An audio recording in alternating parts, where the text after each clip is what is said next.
Need a funky theme tune, really.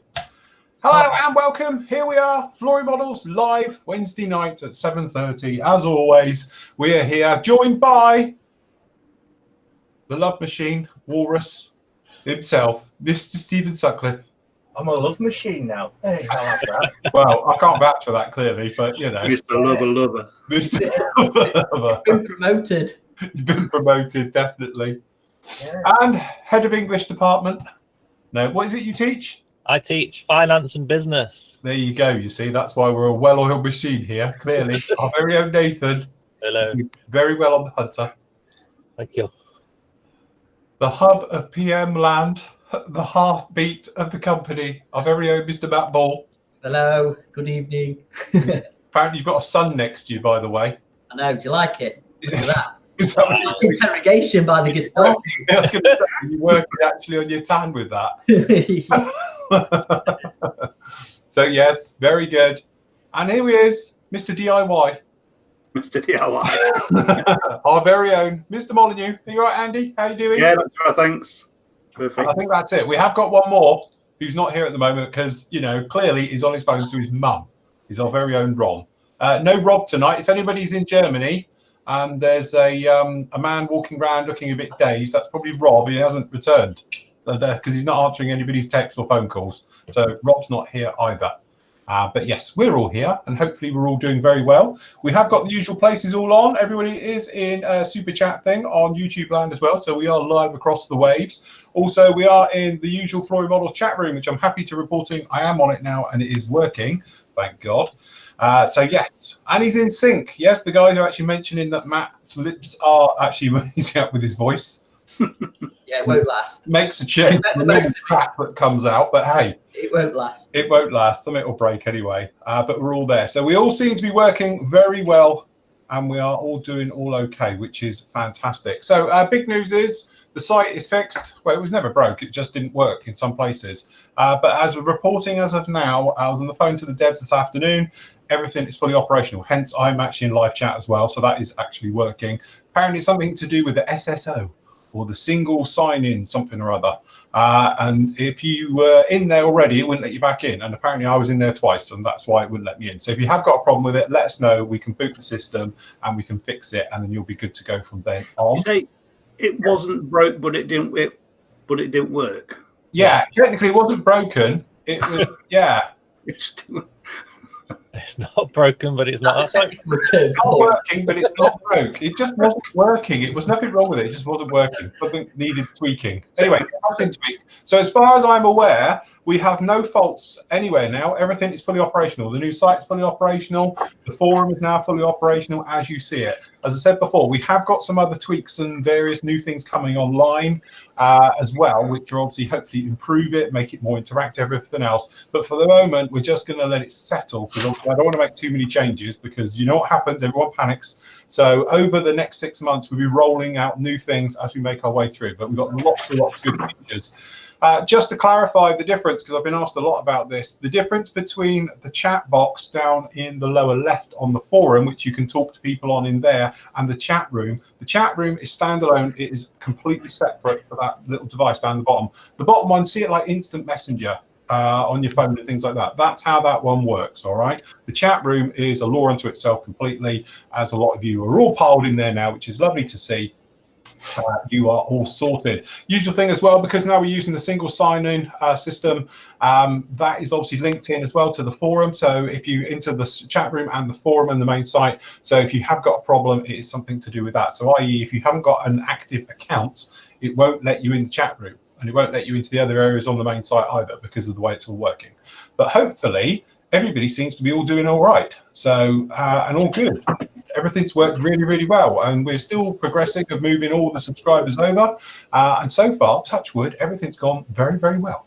So that was me last week, pulling my hair out all about that. But now we are, as I say, all really well. I'm getting back on with modelling, which is nice because I haven't done any really for 2 weeks, doing sorting else all over. But yes, definitely we seem to be doing okay.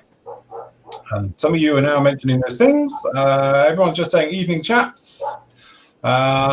Same problem with the chat room. What problem's that? It's not. It's working. It's okay. Paul. One of the guys said he could only get on using the old link that you posted a while back. Well, as far as we know, it's all actually fine because I did a load of testing with it this afternoon, and I'm in it, which is the main thing because I couldn't get in it last week, as you all know. Yeah. So that was that one. So very good. So usual things. If you want to get to us, post them up into the actual areas. If I give you a quick run through, and you can see where we need the information to go. I don't remember how to do this now. Hold on, we've got a button there, and we go like that. So we go save. So obviously, once you are over here in the actual forum. Down in here, you've obviously got the usual stuff at the top. Second one down, we've got the vlogs. Don't worry about that tonight. We're not using that one. So we've got the live show one just down in here. All right, so you can post up questions in there. You've got the Phil's area, so in the Q&A section there, or if you want to ask all the team and all the rest of it, pop it down into that section in that box just in there, and we'll answer the ones during the evening. So if you've got anything technical you need to ask or anything else like that, just post them up in those areas and we can do it. Also, if you've got photos, things like that, and you want to show them online, then obviously post them into this area of Ask the Team one, and we can bring them up like you're seeing right now.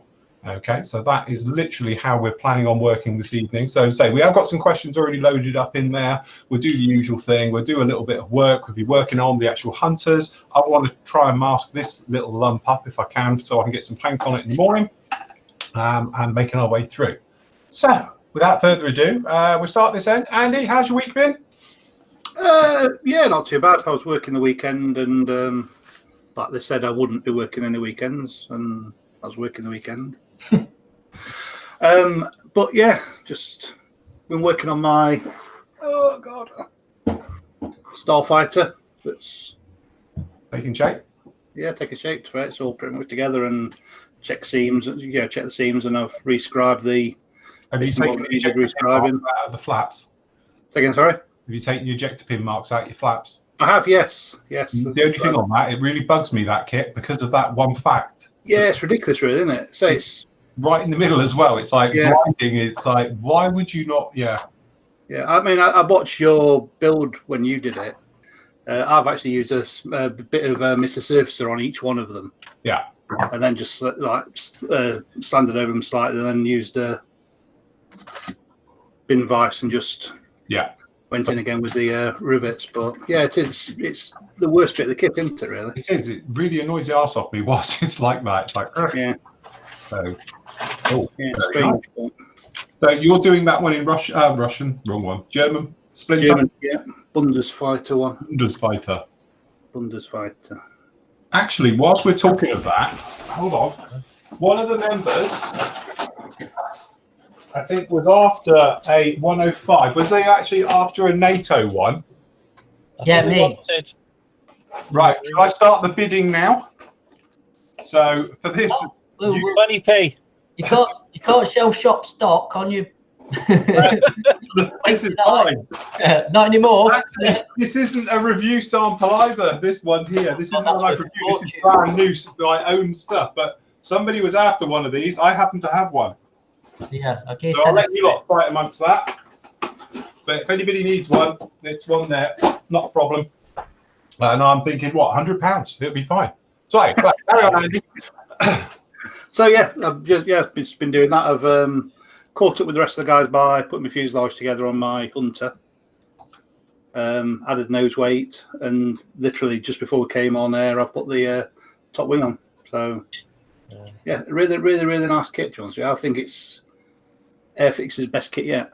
Yeah, really. It don't take much weight, does it, Andy? Because you measured it out last week. Yeah, 20 grams was it? Sort of. Yeah. I don't know. It's, I don't know. On my big shot glasses, it's probably to about there, I think. 20 grams. It's all over my bloody floor. Yeah, hold on, that's 20 millilitres in fluids. Just I don't want to be a school teacher here, but you don't want to get that one confused. No, I did weigh it, so right, okay. Very nice. Right, Matt, how are we doing in PM World? We're doing very well, thank you. Because the shop is nearly ready. Yay! At long last, and we have a date, don't we? Go on then, tell the boys and girls. The 16th of Feb. 16th of Feb. It's a Saturday, the official opening. So there we go. If you are in the Doncaster, North England area, come and visit. Write that down. Visit. Because Nathan's going to be there, Steve's going to be there, Andy's going to be there. There's no excuse for the team not to be there on that day. I'll be there. I'm going to text Ange now. I'll text the boss. I need a lift, but yeah, I'll be there. Can I just point out one thing? I don't care. No. Did you tell Keith? 20 millilitres is actually 20 grams. Is it? Is it really? There's Yeah. 1 litre. Yeah, you didn't know that though, did you? No, you I did actually. I did, yeah. Yeah, but hold on. 20 millilitres of what? Liquid lead? Mercury.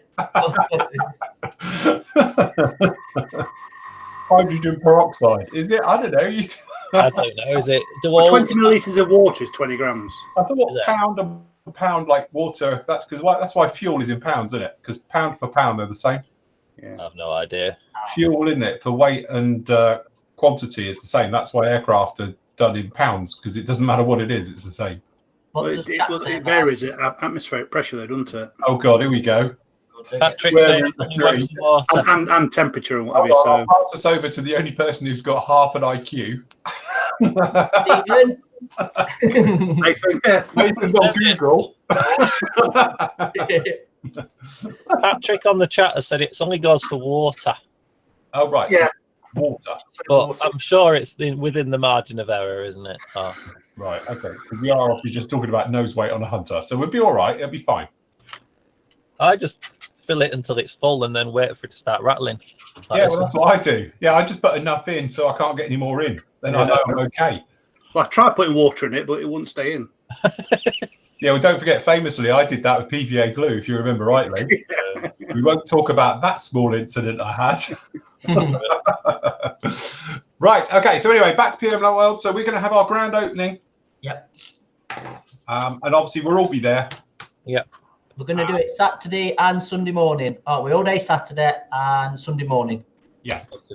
So We will post up, obviously, full details will be up on all the various social media and obviously on the main sites as well for PM We all here.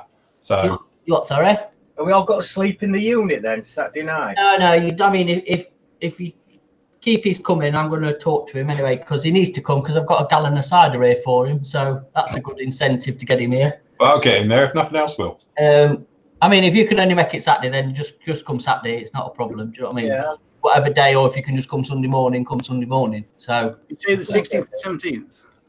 yes. Yes. Cool. So, yes. Very good. Right. Well, we'll pop back to Matt and he can show us some goodies, perhaps. You can go out in the warehouse and grab some kits that we've had new in and various things to show a little bit later on. Yeah. Cool. Right. Right. Oh, hold on. Go on.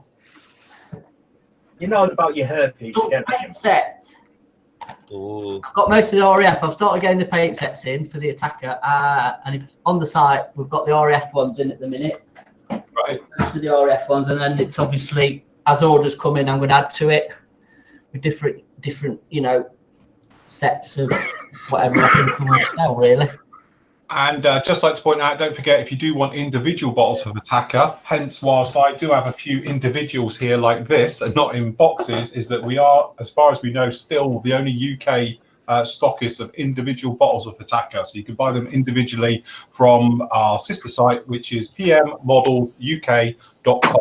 Okay, so you can go over there. We'll show you later on in the show, but we do have the individual bottles, so you don't have to buy the big sets if you want to get them that way as well.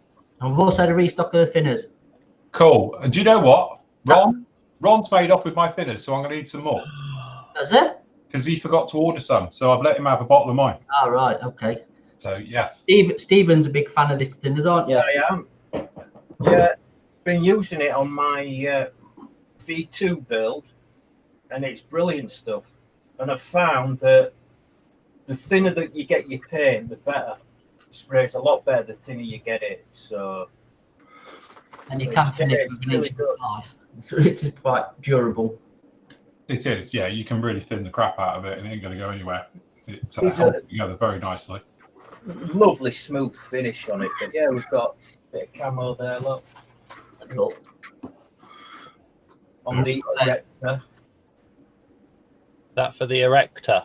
Yeah, that's for Steve's erection next to his giant white Yeah. dildo. I thought it were a launch thing, but it ain't. It's an erector. An erector. We all need a good erector, though, don't we? Yeah, it erects the rocket onto the thing. Matt, Yes. Any word of thinners coming in larger bottles yet? Not at the minute. No, I've put the question out to them to do it. It's just when they do. So it will be sooner than later, to be honest. Yeah. Brian says that Donnie is 25 minutes down the road from him. All things being equal, I'll pop in and say hi. Good. Oh. Cool. David says looking forward to the 30-second Gladiator from ICM. Any word from when that's coming out? Oh yeah, that later in the year, isn't it? It's later on in the year, isn't it? Yeah, it's only just been announced, that one. So, well, yeah. Lynn said, we'd love to come and visit the PM store in England, but I'd need to get a passport. There you go. Got a couple of weeks. There's a good use. That's a good reason then, isn't it? Fast tracker passport. Yeah. Cool. Right. Okay. Let's just pop along to Nathan. Nathan, how are you doing this week? I'm all right. I've actually got to the bench and I sprayed this thing black, which is this is a blast from the past. The old Revell Thunderstreak. I was going to say it's a Thunder Streak. Yeah. So this is a proper sort of shelf queen. So I've kind of tried to nudge it along. And sprayed it black. That's about all I can. I've not done anything else. Has that got raised panel lines? I've rescribed it. Oh, okay. Ooh. Yeah. Now I need to decide whether I need to rivet it or not. Is that the old Italeri kit? I think it's the same as the Italeri kit, but I got a Revell one. Yeah. I mean, it's proper. I That's haven't even got the box. I just kind of a bagged kit from it. Anyway, it's one of your £2 kits. Yeah, it's old. It's horrible. I think I started it about 2 years ago. Put it in a box. I thought I need to get something finished before I start something new. You're trying to make me feel bad, aren't you? Because mine just sat there doing nothing. But the irony is, the minute I finish this, someone like Special Lobby will release a Thunderstreak. Yeah, Sworders got one out, haven't they? They've done the Thunder Flash. Flash, hasn't they? That was it. That means that one's probably just the next one to release, isn't it? Could be. Yeah. Not as nice as the Hunter. But I reckon kit of the year. I think we'll probably still say kit of the year at the end of the year. It's that good. Ooh. We've got some good kits coming out this year. It just fits well. Anyway, that's it for me. I've not done a right lot. All right. Mark's going to try and get on in a bit. I won't say his first word because he says, crap, I forgot. Brilliant. Forgot it's Wednesday. Forgot it's Wednesday. Right. Thank you, dokie. Right. Steve, how you doing? Yeah, not so bad. Been busy, doing the V2 and working on your erector. Yeah, did a bit of green spraying on my Sea King, so just a clear green. Totally forgot that I had to do the clear green, and I'd already put the sandbox on, which never helped. Yeah, that's a bit tricky getting around that then.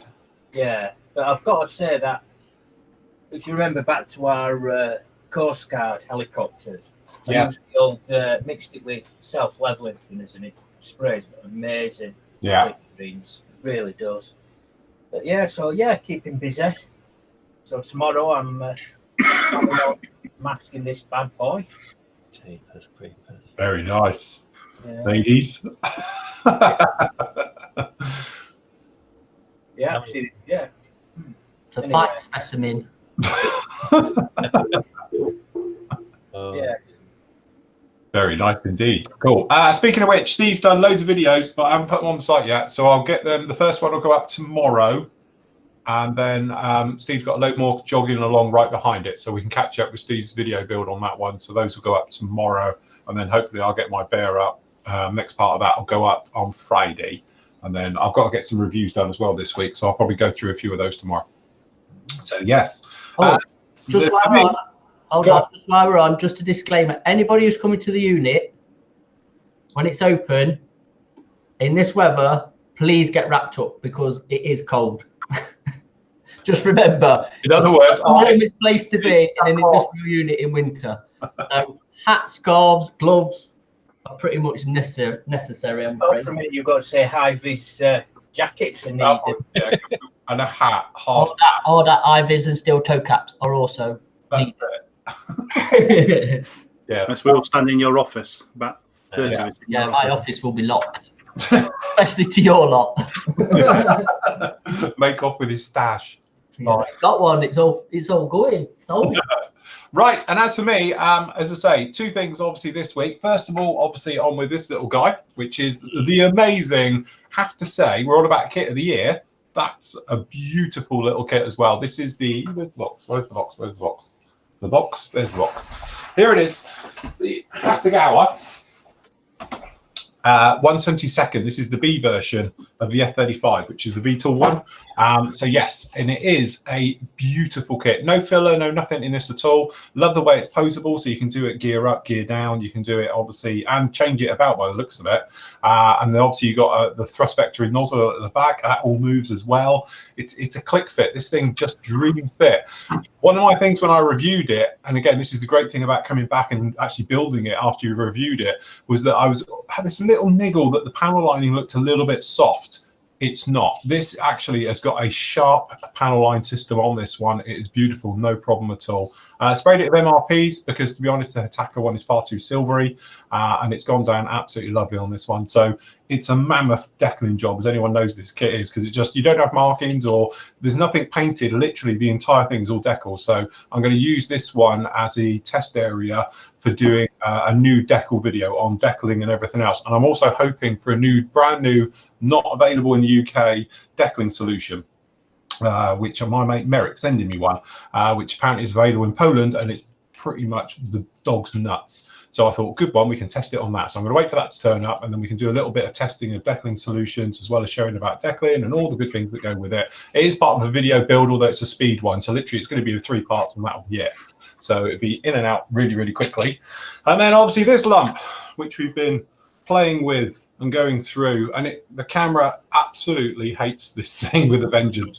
It's got loads of different colors on it, of grays, silvers, and metallics on this one, and I'm currently going through and masking it up, as you can see, for the white area. Biggest problem I have is obviously over here, as you can just about see, I've got a camera here which comes down, which has got a wide angled lens on it, which normally is fantastic for all my video in here. Apart from this, doesn't fit in.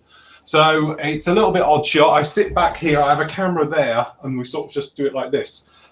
We've got both the extractors running to try and get it in. So it's a little bit off, but I've got to do all the masking up, which I'm going to do this evening, because it's really boring, and I can do the chat and everything at the same time. I'm going to go through the motions of getting all the white work onto this one. Then I'm going to go around and re-rivet just the fuselage. To be honest with you, we spoke about it. This thing's had a full re-rivet everywhere, and I thought by the time it goes to primer and paint, I was going to lose it, because we're using 0.55 rivets on this one. And yeah, they are very, very small, very, very fine. Actually, they're fine. You can see them. It's beautiful, no problem at all. So all the metals I used on this one was the AK Extreme metals. Again, my only bugbear with these is that they are really, really close. As in, I've used white aluminium and aluminium, and you can't tell the difference at all. Steel and dark aluminium are the other two colors you can see on this one, which just gives it a little bit of shade difference on here. And I'm happy to report, Matt, it did work. Yeah. It worked, it sprayed, and it was lovely. Oh, brilliant. The story behind this is I did the famous, actually it looks quite nice in there now. I was like, okay, what color am I going to do that? I'm not sure. So I look around my paint rack, and it's like, oh, XF23, that'll do. I get it. And you hear that cracking sound when you're doing it. You know that's not a good start. And I look in there, and it looks like a dried out river. It completely dried out. So I put a little bit of lacquer thinners in it, gave it a half a mix with the old Badger paint stirrer, and then left it for half hour, and I was thinking hopefully it's enough to get it back, and it did come back, and it sprayed on to give it that funny color that they have. I don't know if it's a de-icing boot on the front of this one, or it's a what, I'm not sure on that. No idea. It's a hell of a de-icing boot if it's on the front of the thing. I can't imagine it's an antenna, because all the antennas tend to be white on these things.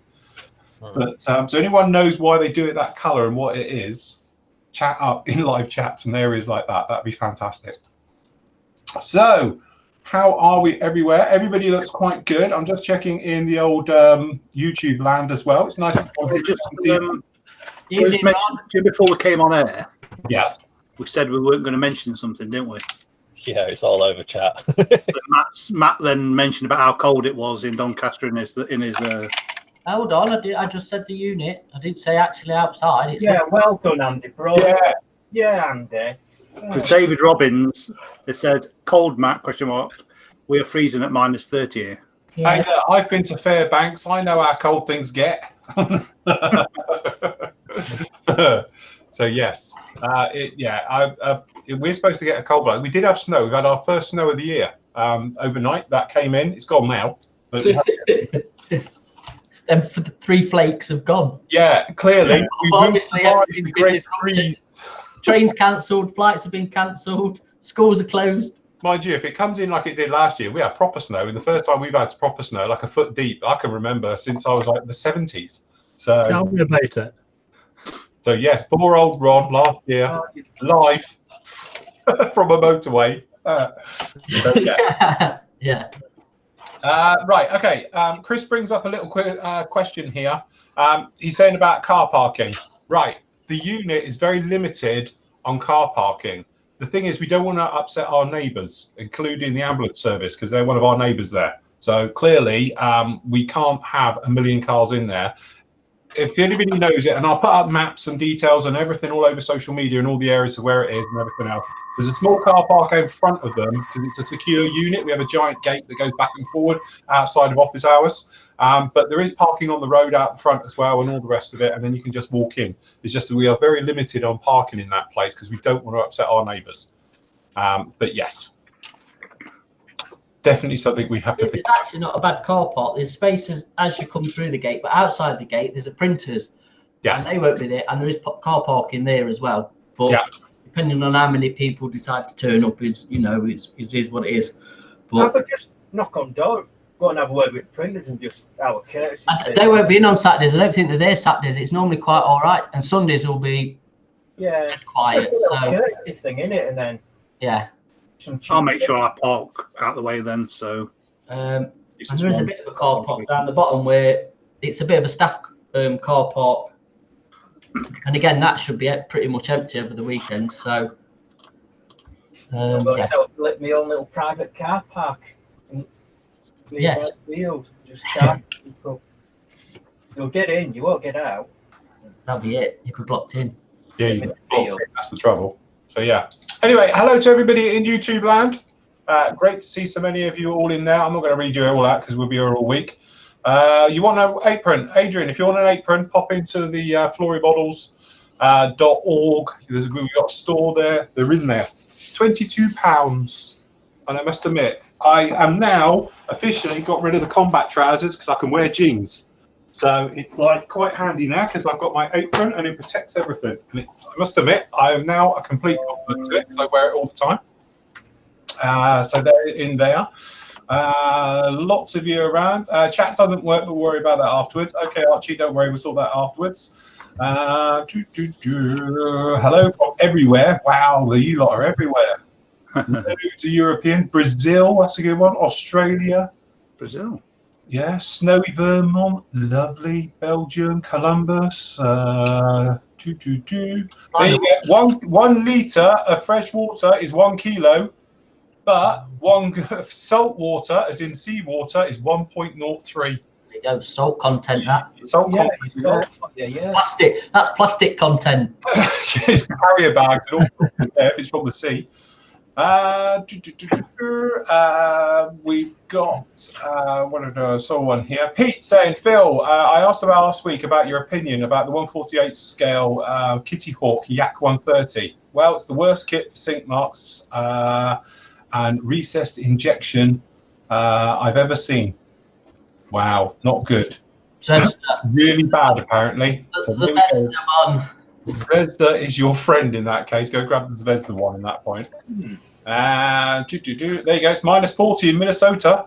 See? Go on then. We'll play ball. Who's got the coldest temperatures? Post up. -1 for me this morning. Are you building the TU95? Yes, I am. Small little kit, clearly, and it's an oldie but goldie. I've completely re-riveted and done all the stuff on this one, so I'm having a lot of fun with it. And it'll be on show in 2 weeks up at the store. Yes, it will be up in the store. Originally, it was going to hang on my wall. I have a wall here which has got an A10 hanging on it downwards. It's great. It's the best place to put a 30-second kit. And I was going to have a bear here and a certain B52, but it looks like they're going to be gazumped. So they're going to be going off. Can we put a Luftwaffe SIG display upstairs? Yes. Can't if you want to bring the Luftwaffe sig with me. Yeah, can we bring the Luftwaffe sig? Have that in the car The park. tornado sig and the lightning sig. I thought I'd bring the baby instead. Oh, Not enough room for both in the car. Matt, Yeah. premiering Doncaster Central High Fishergate, Doncaster Central East, or Doncaster Lakeside? Which is the nearest one? The problem you've got is the central one is literally in the town centre. You've got to pay for parking. Right. There is another one which is just off the A1 at Warmsworth, I think. Is that Central East? I would stop there. I don't know which premiering it is. That's the one I've advised Mark to stay at when he comes. It's literally 15 minutes from here. So you hop on the A1 and straight down Barnsley Road and round, and you're at the unit. But parking's free. That's the one where I went on my speed awareness course. Doon Valley, is it? It's what? Doon Valley. No, that's miles away. Warmsworth.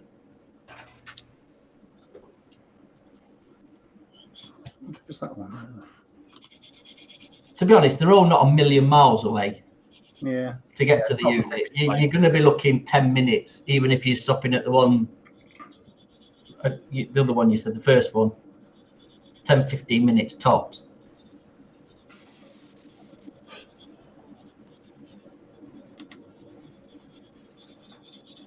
right. Dick says here, I just read this out while you're sorting that out, saying, Phil, have you ever considered doing a how to pack your models for transport for a contest? I did have one, but it's really old and crap. To be honest, in 2 weeks' time, I'm going to be taking pretty much everything up to Matt, which means it'll be on display in the showroom at the new retail store. So what I will do is I will probably do a video on that, and you can see exactly how I do it. To be honest, a lot of mine are still packed from Telford. I've never unpacked them. So I will do a new video, a proper one, because I can clear the bench, we can get it down here, and I can show you how I go about transporting. The reasons I do things in different ways, I not always do the old cocktail stick thing. Other times I transport them differently. Depends on what they are and how gangly they are. Sometimes I'll put them on my back and put padding underneath them. Sometimes I will literally just lay them in the car on a coat, and that's it. So yeah, I will do one for you. That's not a problem, because that's quite an interesting one. I do get asked about it. Phil, will you be accepting new customers and new subscriptions? Hopefully in around about a week. What it is, as I said before, and I don't want to harp on about it, but obviously we've moved 3,000 members from one payment system to another one, and they're all coming through. So as soon as they're through and done and in, then obviously we accept new customers. But obviously you've got to imagine people are having, you know, obviously card issues, payment issues, things like that, and it just been inundated with loads of emails. To be honest, it's gone really quiet. Today I only have one problem, which is amazing. So as soon as that calms down and it's not, you know, so much of a hassle, we will be doing it. It's dead simple. Literally all it is, you'll just click one thing, it'll ask you to subscribe. You say a month, if you want to do it monthly, or you want to go for a full yearly and save yourself a bit of money, you can do that. And it's single sign-in now, so it's easy. You literally go and you're in, and that's it. It is that simple. Something I've been trying to get doing for the last 15 years, but it's now working. Any help with this? I didn't prime the model, just a base coat. It depends on your model. Sometimes I don't prime, especially if you're using lacquer paint, I'll go straight in. But in all honesty, if you're doing something where you're going to be perhaps masking and to give it better bite to keep down, then obviously I think a primer coat really helps. To be honest, speaking about it, there's a thread running in the forum about it as well, and everyone's posting up their favorite primers and stuff. The one I like, because I'm lazy, is the AK primer. I use their grey, which is AK758. It's the microfiller primer. Is it lacquer matte? It is, isn't it? Yes, that's lacquer, yeah. Lacquer. So it's lacquer based. It's dead simple. You shake it, you pour it in your colour cup, and you just hoof it on. And it doesn't seem to matter how you put it on either. And it dries beautifully smooth. And to be honest, the point of view, actually, we speak about this in this video build about this one. I was talking about it this afternoon. Make sure you let your layers dry off. It's really, really important, because I've always had trouble with peeling. So especially when I'm in a situation like this, and I'm not even detacking the tape anymore. I always used to think about detacking your tape before you're putting it on. I've given up with that because you don't need it. So make sure your primer coat's completely dry and gone off. Then you can just go in, with your proper coat of paint right the way over the top. Let that totally dry. So at least 24 hours between coats, and then you can just tape right over it. And I've been ripping tape off left, right, and centre, and I've had no peelage issues at all. Yet, as a lot of you will know, I've used this stuff before and had trouble. That's because I didn't prime. I think priming is just that next level. It's a good way you can seam check things. You can look down, you can look at your model and say, right, we've got no seam lines. It's all good, because if it looks good in primer, it'll look good in your next one. Especially if you've done something like I've done on here, like rescribing, re-riveting, things like that. You can roughly see how it's going to look before you get to the paint stage. And then that way you can just sand it back, redo it, re-prime it, and you're not messing around with paint and all that type of thing, trying to color match and make things good. So good primer coat, and you're happy with it. Your next coat should go down, and it gives them a good something to bite onto, and it holds them in place as well, so you don't get as much off. And it could be that thing we were talking about earlier, guys, where we were talking about, have I rubbed through this yet? Because I've been handling it all the time through masking, and I haven't actually rubbed through the metallizer finish or anything else like that. And I think that's because, again, it's got a good coat onto it because the primer's got hold of it as well. Right. Sorry, just one other thing. It's a Holiday Inn at Warmsworth. Right. I'll find it. Yeah, Tony said it's Holiday Inn, but it's nearly a 5-star. There's got to be good. I'll say it's just literally off the A1 at junction 36, I think it is. Phil, Jez says, my subs are due today, but I haven't received a renewal notice that I can see. You what? Today? His subs are due today. Yeah. But he hasn't received a renewal notice. Yeah, what it is, it'll be in a pending thing. Don't worry about it, because I have to, well, technically delete you, if that makes sense, for you to get the pending notice. So I'm doing it every couple of days. So like we said, some people have been gone a month without actually doing any, anything in there at all. So, as I say, don't worry about it. It will come up at some point. Some people got away with not paying for a month. Other people got away for a bit more than a month. Other people, it was like the next day or the same day. It just happens when I do it. But as I said, I'm moving people over roughly in batches of 150 to 200 a day. So if you're not in that batch, just don't worry about it. You will be in it eventually. But please don't panic. As we said before, the biggest thing about this move is don't panic about it. It will get there. It will happen. And it's really, really straightforward, very, very simple when it does. David says, Phil, why have you forgotten the juniors area? I don't think you've forgotten it. You've just been busy, haven't you? Yes. Pairs of hands can't shuffle everything. Yeah. At the end of the day, yeah, this is the big thing. It's just literally, we've moved a site which was something like 2,000 pages, and I think we were working out each page has got roughly around about 10 videos on it, maybe up to 50 photos, and something like 50 links. So all of those have been shifted over. So it's been a massive undertaking to sort all of this out. So it's something that's been happening over the last 2 months, and then obviously with the forum changes, with the single sign-in process and everything, something's got to give. There's only so many hours in a day. I didn't mean to say that Phil's got 2 pairs of hands, because he'd look rather strange if he got. It would be bloody handy. Model whilst doing admin stuff and orders at the same time. But then I need extra eyes. Yeah, that's going to get freaky at that point. Just another quickie. Neil Smalley says, Five Phil heard a rumour that Airfix had changed their spares policy. Do you know about it? Not heard about that. No, I haven't heard anything about that. Changed it to what? Yeah, to what? I don't know. There ain't got none. Details. We need details. Not heard.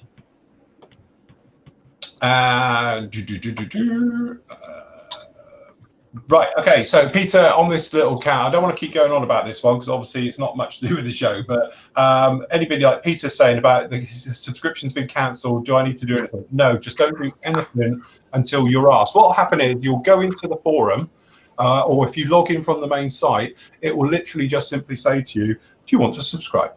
And what it is, you've basically been shoved from being a full paid up member just to the expired area, which means you haven't lost anything, you're fine, and it's instant. That's the nice thing about this, because I'm no longer in the loop. So as soon as you hit subscribe, you're in, and you can go anywhere then. Whereas before, I had to manually activate you, or go and undo a delete and bring you back in, or recover your forum. Now you're literally just parked, and you'll sit there, and then obviously when you pay, you come back in. And the great thing as well, it works both ways. So when you cancel your subscription, if you've still got time left on it, it won't do anything until the last date. Then it will put you into parks, then you'll be asked, and you come back. And that's the great thing. You can come in and out as you like.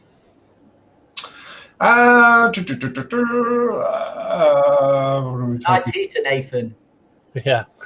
This is the thing that keeps me from freezing in this garage. Health and safety. Yeah, don't point it at your face. Neil on the chat has said that Airfix apparently have cut down on the spares that they stock, and you have to deal with the retailer, not Airfix, for spares. Oh yeah, how's that going to work? How's that going to work? Exactly. They've got it on their website, a spares inquiry area. I don't know. It was one of the things that made Airfix a bit special, though, wasn't it? The spares. Yeah. Well, surely they've got to have a space department. Surely. I mean, They have to, all the others do. there's a difference between spares and then faults, isn't there? Though, so if people break something, Airfix would send it, wouldn't they? But if it was faulty, a bit different. I don't know. But then, as a retailer, if somebody breaks something, like Exactly. how can I get the parts? What am I supposed to do? Raid another kit? I don't know. Do you know what I mean? I don't know. That's a bit bizarre. That I'll have to. Has anyone? A word about that. Has anything come out of Nuremberg that's exciting yet? Yes. Have you seen anything? I've not seen it. I've looked in it when I was at work. Alfa Romeo from Italy, like an old one, like the Fiat. They've brought another one, proper new tool as well. And also, I forgot to tell you earlier, the old Protar Renault Turbo has been re-released. Oh, we like the Protar stuff. So Don't like the price of it. yeah. Yeah, it's a bit... They're a bit pricey. But nothing really. There was all them leaks from Tamiya that I said, and that's been confirmed. And now they're after who's ever leaked. Hunt down, and it wasn't me. But no, I nothing. looked at lunch, but I couldn't find any pictures of stuff. I just saw. Quiet. Normally it's all over, isn't it? Yeah, I just... Weird. A couple of guys are asking what's the best primer for Hitaka lacquers. Probably that AK stuff. I must admit, I've been using the AK when I've been using it. They did mention to us they are bringing their own primers out. Just no idea. The AK microfiller primer. That's On mine, I use that Tamiya's surface primer. Yeah, Tamiya's surface primer is good. That probably the L-Clad do a micro primer, is it? But also a good old-fashioned Mr. Surfacer with lacquer thinners in it. Yeah. No. Yeah. Hi, David. Yeah, I'm fine, thanks. I think any lacquer base is your best way to go. Yeah. Halford's car primer. Alpha's car primer will do it, to be honest. That's a cheap one, isn't it? Yeah. Yeah. Has anybody tried to decant that and airbrush it? I've never tried to decant anything. It looks like such a messy process. Oh, I know. Just wondering if it was possible, if you know what I mean. I've probably asked you before, Matt, are Tamiya bringing in their surface primer when all these lacquers come in? Only in aerosols. You're not going to get it in them little bottles because it's all but down to labelling, as usual with them. Or labelling over here, so no, they won't do it. I've asked. What about those little drills? The what? The little drills from Tamiya. Are you getting I've ordered cotton. Got a cotton coming. Cool. So yes, they will be in stock. But yes, Steve, it's all down to labelling with them, mate. It's more hassle than it's worth for them to do it. But to be honest, it is basically Mr. Surfacer, isn't it? It's that Tamiya there in glue bottle. Yeah. But it's that thing. Just get it off eBay from dodgy sellers in Hong Kong. Yeah, and it's so thick, it just keeps giving and giving. God knows when this bottle's got to run out. And I just keep thinning it up with celly thinners. To be honest, I think really they've missed the trick not bringing that in, even with the labelling issues, because I think that'd sell really well, if I'm honest.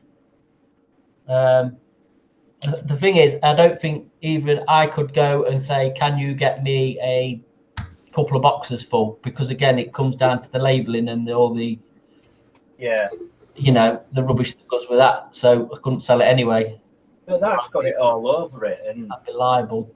It's so smooth and it sounds beautifully as well. That's the thing. Like I say, it's probably it's pretty similar to Mr. Surfacer, isn't it? So yeah, that 50, is it 1500 Mr. Surfacer? What label? 1200. Surfacer on it. 1200 Mr. Surfacer is the way I used to do it. No, if you get 500 and fin it, you get more for your money. Yeah, you could I can just do a 50-50 mix. On the pigment sticker in the 30. Save these glue bottles and mix it up. On the pigment sticker in the Yeah. 500 though. Surely it's a thicker because it's heavier. Surely it's not just not as runny. Yeah. It's not. It's less thin, isn't it?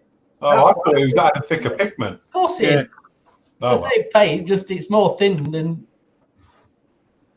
Anyway, Jim, just to answer your question on YouTube, it's lacquer based.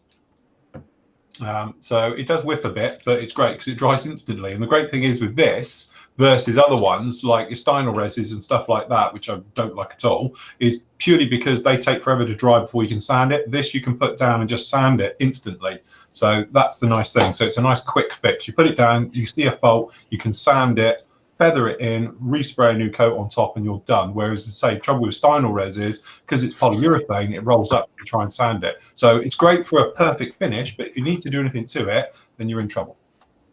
So that one. Just interrupt, Phil. Chris, if you don't need your surface primer, mate, thanks for the offer. Who? I'm making sure I get in. No, Chris Roberts just said, Steve, I've got some surface primer, never used it. I can sort you out if you want some. Very nice. Sure, we can do a bit of a swap say or something. David Robbins just says about the thing with Airfix, saying that if, for example, Revel, they just inform me that they haven't got the parts no longer in stock if they don't have the spares. Yeah. But Airfix, if they haven't got the parts in stock, they'll just refer you to your local hobby store to get your parts. For what reason, though? Yeah, but they can argue. They've sold your kit under all this bloody traders standing consumer rights, couldn't they?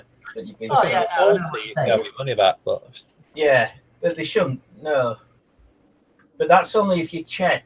If they've already started the kit, then they're in tricky grounds. You'd have to. The thing is, it's the goodwill, isn't it? At the end of the day, as modelers, we're all guilty of screwing things up, crushing it, running it over a chair, losing a canopy, breaking a canopy. It is that thing that you can actually go back to and say, "Have you got?" Yeah, I think most modelers as well would not begrudge paying a small amount for a part, would it? A replacement part? No, absolutely. No, if it's my fault, but every person who's honest and says, "Yeah, it's my fault, I've run it over," you'll get half a dozen who'll run it over and then say, "Oh well, it's missing," and they know perfectly well it's not. Oh, it's short or something. Yeah. Like Chris is saying that the Seller's Goods Act, the onus falls on the retailer, doesn't it? Yeah, that should do. We're taking all this. We need a disclaimer on the door. Yeah. Any kids bought from this store? Well, they used to have it, didn't they, in shops? Our refund policy, and there was a bit of 4x2 on wall. Get one printed off quick. Yeah, I think we need one quick. And obviously at work, we deal with thousands of different companies. And, it's sort of like we take in the products and then they get sent back to the retailer. Sorry, sent back to the manufacturer. So it's sort of. Well, like I say, you remember when we did that last year when we had the issues with the short shots on the Airfix kits? Yeah. Surely that's manufacturing. That's nothing to do with retail. No. Plus as well, you get an Airfix kit and it's ready sealed anyway. I can't look in an Airfix. Well, I could, but obviously I don't look in an Airfix box because it's sealed from the factory. Yeah, but it's that got faulty parts or not. Yeah, but if you sell it and they open it up and it's faulty. Yeah. It's like buying a TV. If you bought. I know what you're saying. Yeah, I totally agree. But it's one of them. What do you do? Pre-check it when it comes in, and then you've got an open box. Do you know what I mean? Because some say, "Oh, well, you've got to send it back to," and you just say, "No, I bought it off you." And it's a goodwill thing. It shows that you're a decent trader, in it. But then it's up to you to then contact Airfix and get it sorted out, isn't it? Yeah. The Airfix was really good. Cross that bridge when you come to it, man.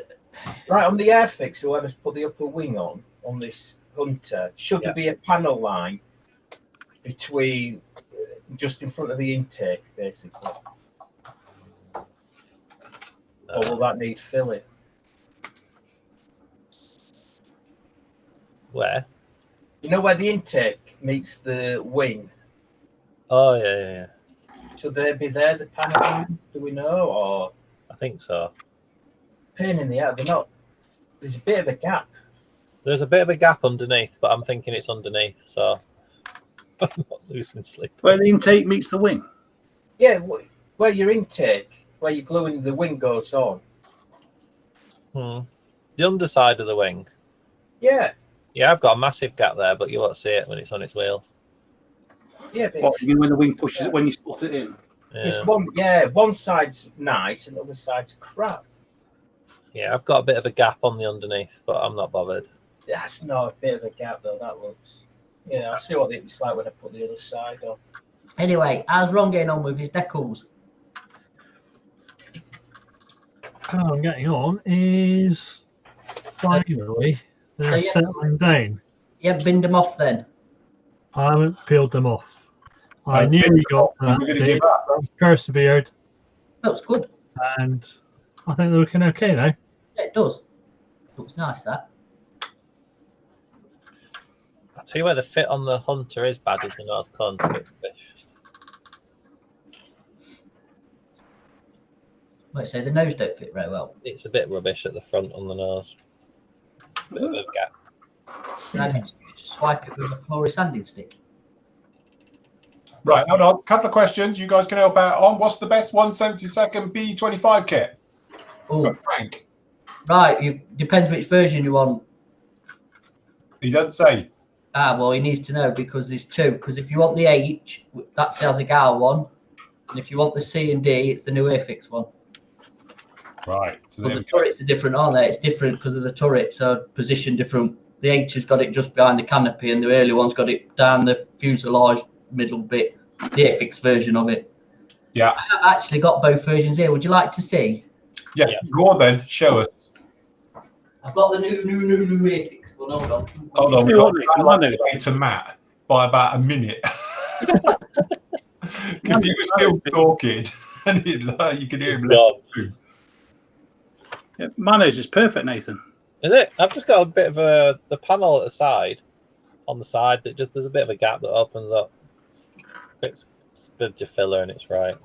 Oh, by the way, Nathan, in case you didn't notice, the tail section. One's a J, so we've got the. Yours is as per the kit. That's the C and the D. Mine's the Right, flat hold on, Matt. Hold on. Wait a minute, because you've only just come through the door. Have I? Hold on, it's catching up. Right, try again. one. Cheers, Steve. Oh, there you go. So that's the J, and they did the H, which was the gun nose one, wasn't it? The ones with all the thing, the strafer one, and then they've got the other one, which has got the turret down the middle, and obviously the turret's here. So I don't know, whichever one. They're both good kits. So yes, available from the store because that's where Matt's just got them from. Yeah. Right. Okay. So next question up: have any of you tried Akan paints yet? Yeah. They're very good for brushing. I can prove it actually. Hold on, because the new system's working now. Hold on. Right, if we go like that, and then we take you to hold on. Where do we want to go? We want to go to this one, and then if you go over here into video builds. Oh, hold on. I've got to go share. There we go. Right, and then if you go down to here, these are all my video builds, and you've got this one here, and oh yeah, you used Akan on that, didn't you? I used Akan on this one. This is all Akans on this, which I did on this little lump. And I must admit, they came out really, really nicely. They sprayed very, very well, I have to say. And I used them for hand painting as well. And as you see, she turned out all right, my lump, which I did a couple of years ago now. I did 35th mil my 4 in Akan paints, and that came out. It sprayed really nice, especially thin with X20A. Yeah, I think I thinned it with X20A as well. I just topped the bottle up with X20A, and it was perfect. To be honest. You see, I had a lot of trouble spraying with them. I didn't like them. Yeah. No, I really. And I've still got quite a few of their paints as well. So. Didn't you say the only problem you had, Phil, was that because it's already pre-shaded colour? Yeah, they do other sets. I think the trouble I had with mine was that, as you say, I can't remember what they call it. It's called the Russian Hilo set or something, and it comes with all the colours for the Heinz, the MI, whatever he's called, the other one. the normal True 8, yeah, they're my 8 and stuff like that. As I say, they come pre-weathered, so they're faded like greens and stuff, which is great for doing a job like that. But I sometimes prefer to have it where it's a base, and then I can play with the color myself. So that is the only drawback to them. But as for spraying and all the rest of it, I couldn't fault it. It went down beautifully. And to be honest, the first time I'd ever used it in anger was on that thing, and it worked an absolute treat. And our supplier in the UK stopped importing them now. Yeah, it did, because he was selling them off right cheap, wasn't it? Yeah. Coastal Cross, wasn't it? Yeah, well, I think it was. Yeah, you don't do them anymore. I don't know if anybody else does them or stop. Is he behind them new bases, Coastal Craft people? No, that's Coastal Models, isn't it? Yeah. Different company, I think. Different one. The guy that's used to sell ACAM paints has moved into 144 scale kits, like specialising in like. Yeah, I noticed that at Alton. Yeah.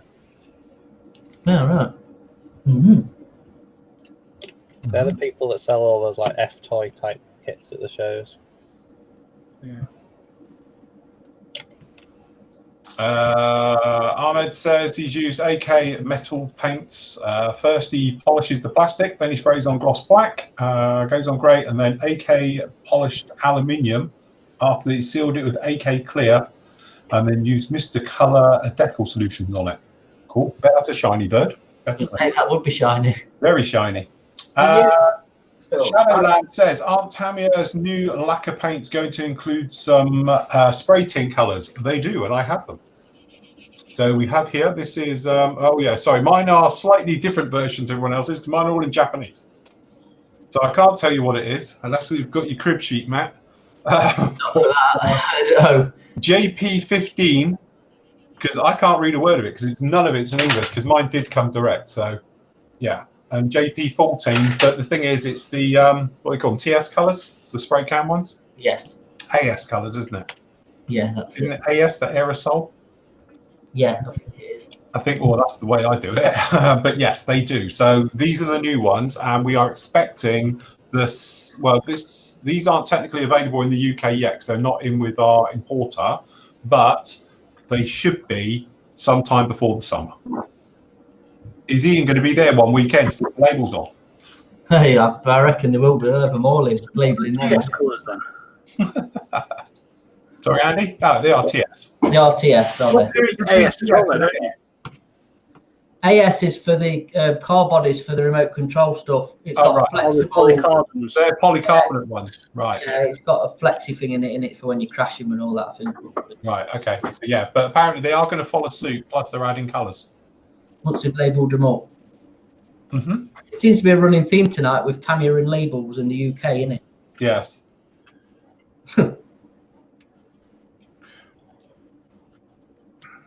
To be honest, how much does it cost to print a load of labels off? Sticking them on though, isn't it? Thousands and thousands. As you lot know by sitting around my bloody kitchen table at Christmas. Yeah. Yeah, but look, It's a time-consuming job. it's all automated though, isn't it? There's a company size of Tamiya doing all their products. It'd be all automated. They stick, they'll have machines sticking labels. Yeah, but don't forget they have to have different labels when they come in. Yeah, it's not to do with the Japan, mate. It's over here and our laws and all this stuff. That They take one lot of stickers out and put another lot of stickers in and run it process. It's not. True. It's not hard, is it? It's just one guy taking one load of stickers out of the machine and putting another Putting load. new one in. You're right, Steve. But yeah, they don't do that. No. Chris Roscoe's pre-ordered the Hellcat from Hannants. Oh, is it up on pre-order? Is it? Must be £107.99. That's not a bad price. I don't mean to be funny, but that's going to be a long wait. It's April. It's due April, May time. What? 2020? No, this I thought it was back end of the year. nah. I thought they said it was like October, November. I did. I thought it was. Yeah, I thought it was supposed to be third quarter. Yeah. I thought it was first quarter. A quick look. Could be wrong. Oh, see? It'd be nice if it is out. I'm actually quite looking forward to doing it. On their new arrivals page,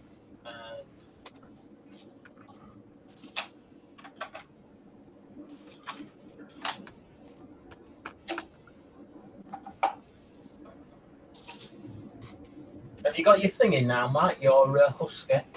Yes. I have. Huskies and Sheridans are in. Steve needs one of those in his life. He'll pick one up when it comes down in a couple of weeks. By the way, Matt, Yes, Ron. got them. Well done. But you forgot the thinners, didn't you? So you've nicked Phil's. I've nicked Phil's. Wake up with me thinners. It's due in May, apparently. May, is it? Oh, right, okay. Down directed. Yeah. Brilliant. What's Ooh, that? could be my summer build. Mm. Yeah, that'll do my birthday, Matt. So push down. Big summer build. My big summer build. I could do the cat. Nice. That'd be funny. You're just going to have a big year. Yes. Especially when you've got that B52 you're doing next. Yeah, I must admit, I do want to do that. Even though it's going to be a complete ball ache because it's so modular, but it'd be all right. Can't you like stick the fuselage halves all together to make one and then join it? Yeah, you probably could. It's just it's got a lot of sub-assemblies inside because clearly, like, you know, you're obviously going to see, aren't you, the lower deck crew quarters. Of course you are, and all the bomb bay and because yeah. Mind you, you could actually, because we could display it. If it's hanging on the wall, we could spin it round, you see, so you could look underneath. Oh, right. We could have it on a spinning thing. Yeah. To be honest, there ain't as much room as you think. One of them. Well, I tell you what astounded me, if you watch the review, is that this is a big lump, but it's nothing compared to the B52. The B52, it swallows this. You could actually fit a bear inside a B52. Yeah, easy. The bear, actually, it's one of these aircraft. It's very slinky.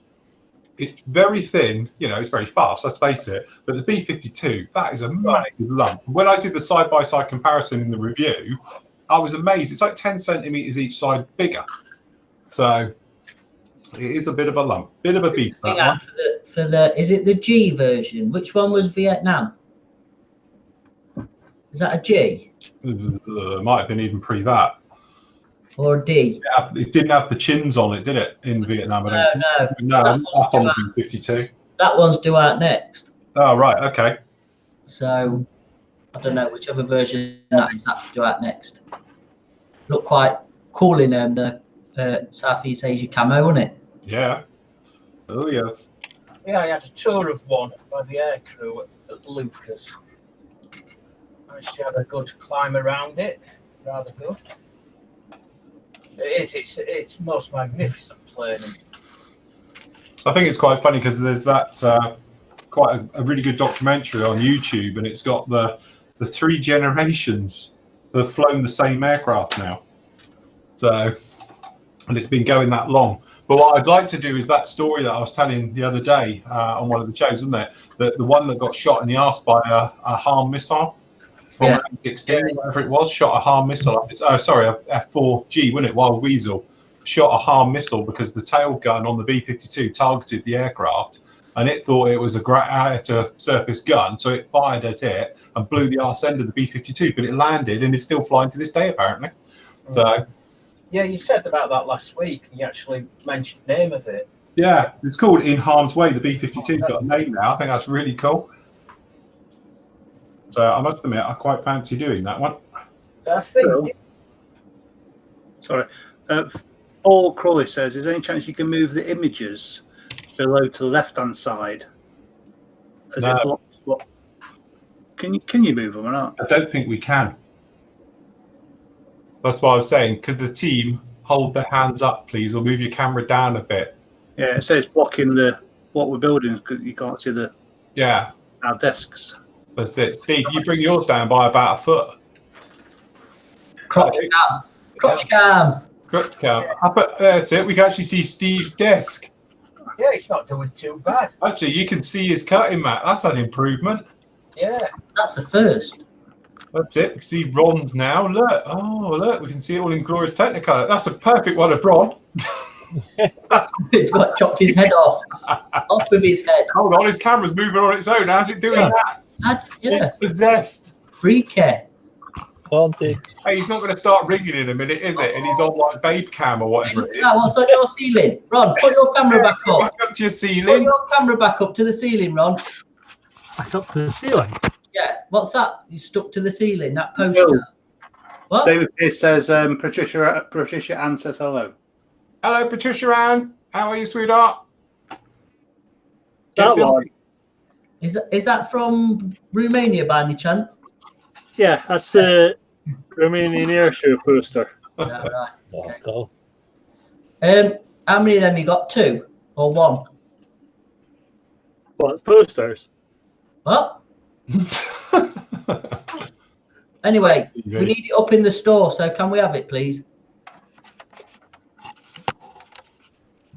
Dave Roberts said that Jamie Haggo's posted on Facebook that someone who found the Hellcat, his grandfather, who took part on the raid and on the Tirpitz. Ooh. Didn't know the used Hellcats who attacked the Tirpitz. No, nor did I. I thought they used Lancasters. So. I thought it was fairy albacores. I thought all the Hellcats were down the Pacific. Yeah, I did. I thought that was everybody's main gripe because none of them were in Navy service or anything else like that. Who knows? Oh, I don't know anything about it, so I'll keep your mouth shut. Yeah, let's not get involved. Let's not get involved. Leave them to it, everyone. So you want my Romanian poster? Yes, Yeah. we need it in the store. If you are coming to visit, please bring presents.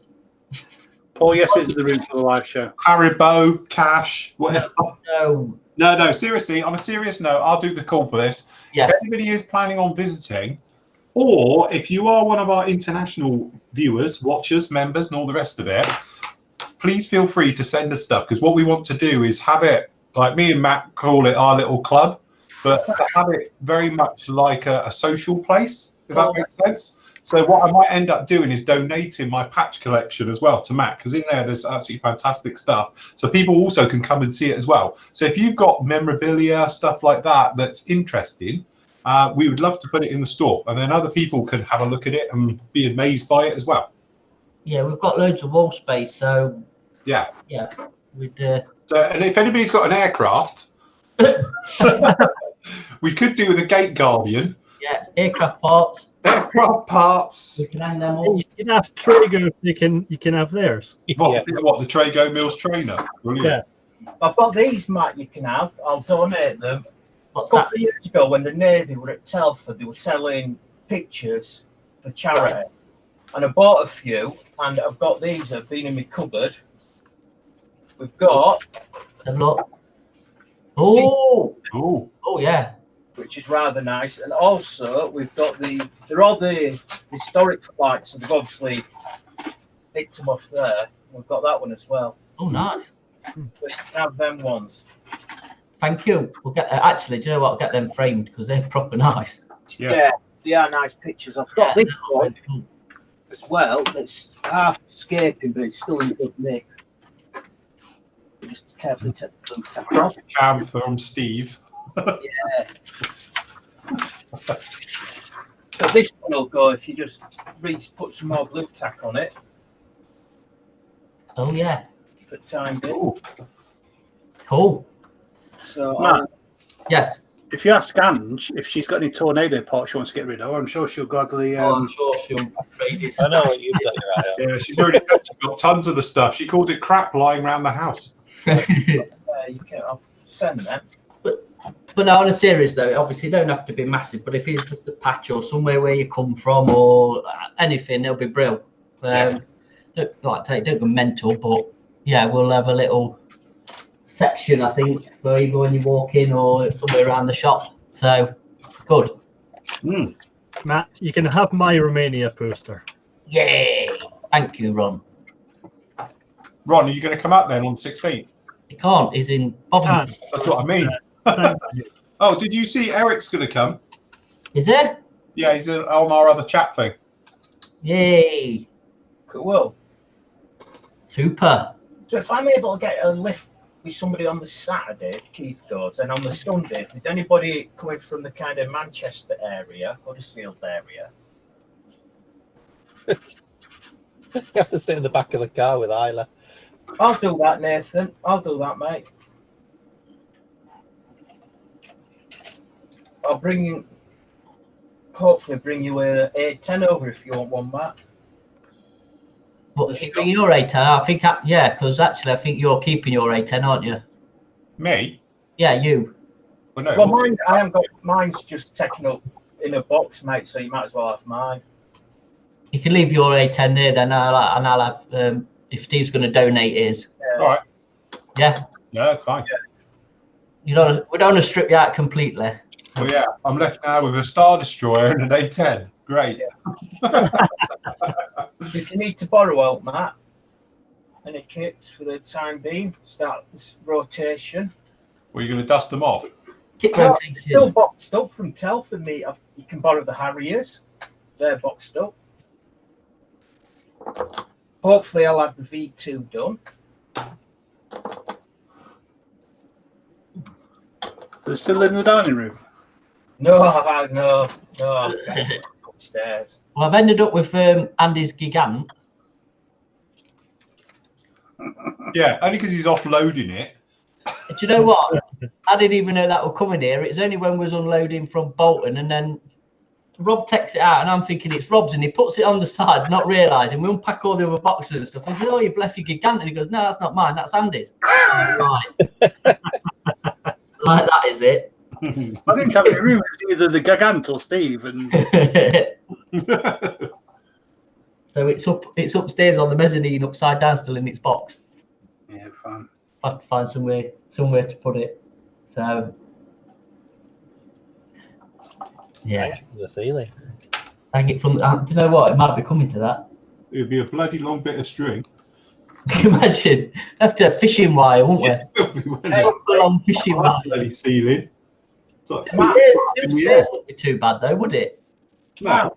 Here, Mr. Vodnik, one of the members, says he could arrange for a T34 as a gate guard. That'll do. So So, we can forward to pick it up. I think we break the baggage allowance with that. I think East Mid's ambulance service might get a bit annoyed with us having that out the front. I reckon, if we ask not Esler, Donny Airport might lend us the Vulcan. Drag that over. Drag that round. Stick it on the roof. Eric getting you the Catalina. It's gone back. Let's go to America. Shame. Yes. Anyway, do you know what? I might actually just probably sat here for an hour and a half. I don't know. You put your lower wings on. Poland. Hello, Poland. When's the official opening day? So, how many weeks is it? 2 weeks this weekend? Two this weekend, isn't it? So, not this weekend, not the weekend after, it's the week after. So, it's the 16th, 17th, yeah? Yeah. Yeah. It's the start of February half term, isn't it? See, even better. Bring the kids. It is that because Leslie and Lydia will be in Holland. Ah, that gets you off of that small problem as well then. No, I'm going on Monday, aren't I? Yeah, I know, but at least you have got something on now instead of just blagging it. Well, I was going to actually try and change flights if we weren't doing anything, and I was going to go with them, but obviously that's changed. So yeah, we'll be open the Saturday, Sunday, then I'll be shut until the weekend after because I'll not be here.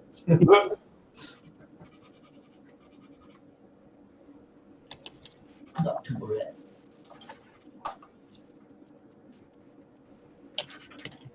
I'm off on holiday that week, so if you give me the keys, I'll. What could go wrong? Yeah, you can stop at ours, Andy, if you want. And I want the cheap kits.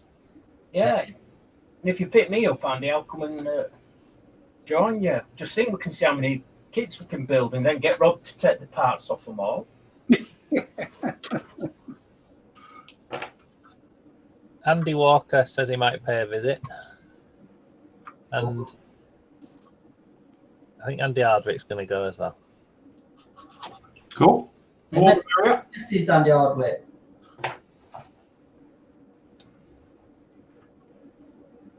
Sorry? I said, have you messaged Andy Hardwick to tell him? Yeah, I've sent him a message. Cool.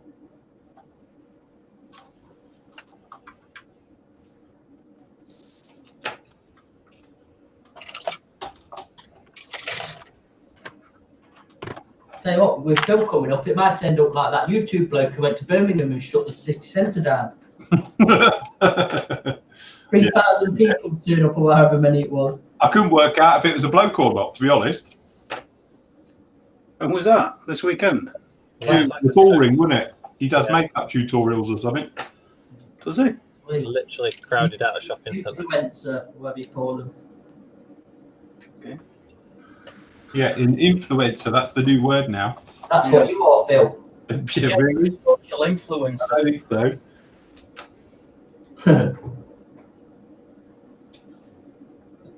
More like influenza. Yeah, influencer, yeah. Just thinking, social influencer Phil, that's syphilis. Got to be here.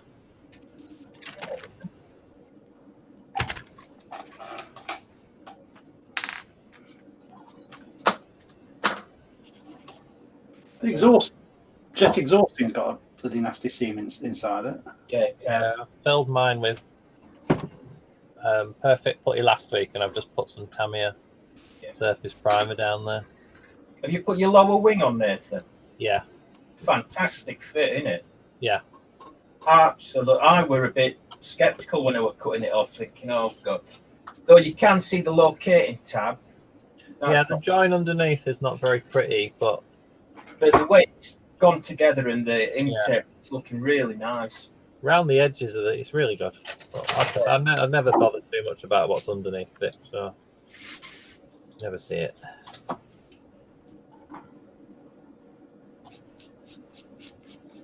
Yeah, it is strange, isn't it, the way you can see the tabs? Yeah.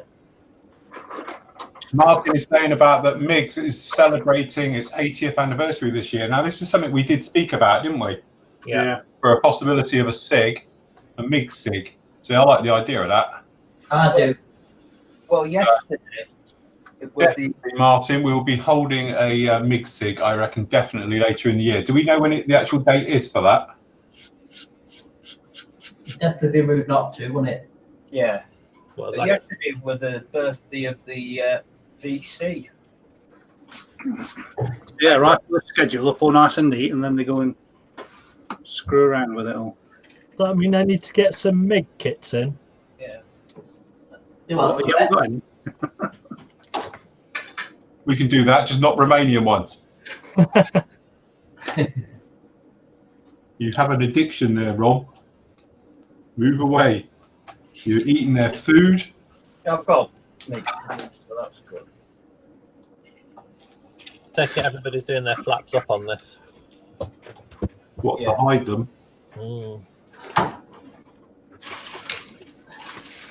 A couple of things in chat. Neil Smaller says, Phil, what's the status on chat software? I try and use Chrome Safari. It says invalid link. If Open Opera, it's okay. Well, I use Chrome. I'm in Chrome. Mine's fine. And when I first came onto it, it did say invalid link.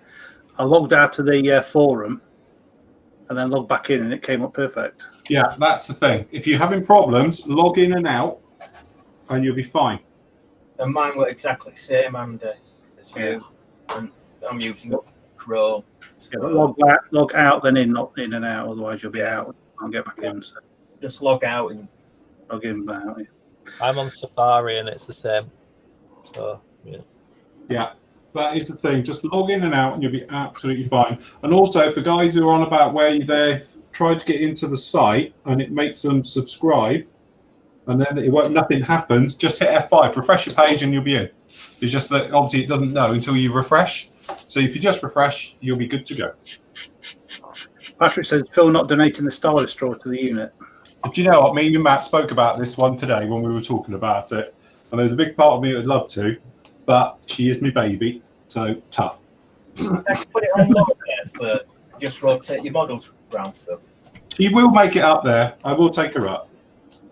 when we're planning on having a couple of real special events up there. So when we do those types of things, I will take her up, and then we'll even plug her in and all the rest of it. Oh, Neil said he's tried logging in and out, and it's not worked, or out and in. Right. Well, hold on. I will have a look-see in a sec. Dave Pierce says, I'm using Vallejo gloss coat. Having some problems with it when I'm glossing the new NMF. It seems to leave what I call potholes and gritty and running. I was like putting too much of a coat down, to be honest with you. Where am I? Just move then. What is the best air pressure I should use? It always depends on how thin you thin it, though, doesn't it? Yeah, no, that's quite right. Listen to your airbrush and say, if you want to get a better idea of what I'm on about when I say that, have a look at the live videos that I did, and I talk about obviously air pressures, and that, you know, it's very easy to put too much air on and not notice it. And if you do that, two things happen. First of all, is that you're just blowing your paint everywhere but on your model, because it's just hitting it and going elsewhere. And secondly, you can cause the potholes and the divots because you're artificially drying the surface. So it's pushing down on it and it gets a skin. And then obviously it causes loads of problems. So if you have a look at those videos, you're going to get a better idea when I say about listen to your airbrush. If it sounds like it's just hissing and going and there's no real bite to it or struggle, it means you've got too much air going through or your paint's too thin. And then the other way, if you hear it crackling and it sounds like it's struggling, you need to up your air pressure a little bit or thin your paint a bit. And then that way you find the balance really, really quickly. But it's a lot easier to look at how your airbrush or listen to how your airbrush is running than it is to work out pressures and needle sizes, because you can, within minutes, just understand what's going on. And like we always say, with everything with airbrushing, if you understand what's going wrong, it's easier to make things go right. So instead of like having it, you know, it's really, I think one of the biggest struggles I had when I was learning airbrushing is not knowing why it wasn't doing what I wanted, why it was clogging, why it was spitting, whilst it kept starting and starting. Until you know what that is, it's almost impossible to correct it, because a lot of it is just fluking it. It's just a jam that it worked for that particular one. But the thing is, if you understand it a little bit more and you know what's going on with it, it's not so bad. I mean, also, if you get small amounts of dust on it, that can cause like grittiness, where it's not, it won't sort of like stick to it and causes you problems. But if it's gritty, it sounds like you don't know, too much air pressure. If it's gritty, 9 times out of 10, that's too much air pressure. And what's happening is it's artificially drying it before it reaches the surface. And then if it's running, you're putting too much down, and probably again too much air pressure. Like Phil said, it's pushing it off the. Look, I'll tell you where, because they're even free to go and watch it. Shameless plug. Hold on, let me take you there, and you can go off and have a look-see at it. Hold on. So if you go over to the site, okay, scroll up to the top, go to tutorials, just in here. It's free, this. Anyone can do this, okay? Down in here, we've got the tutorials. So we've got about airbrushing. Click on now. All right, then you've got me showing the basics, and these are old ones, really, really basics on how to lay down paint, obviously tips and tricks and all the rest of it. But down in here, you've got the airbrushing live, and these were shot live, so it's warts and all. If it went wrong for me, it goes wrong live on air. So that's why it's a bit dodgy with the sound and everything, but it was all shot live. But those 7 little videos there pretty much cover everything, any problem you could have or anything else like that. So have a look-see at those, and that'll help you out no end. Because it talks, and one of them is literally on about texture. And in some of these, I think it might be about it. Another one, this is a good one. This will talk about it. If you go to flat coats and frosting, in here I explain how changing the air pressure, there it is, textures as well, and spitting.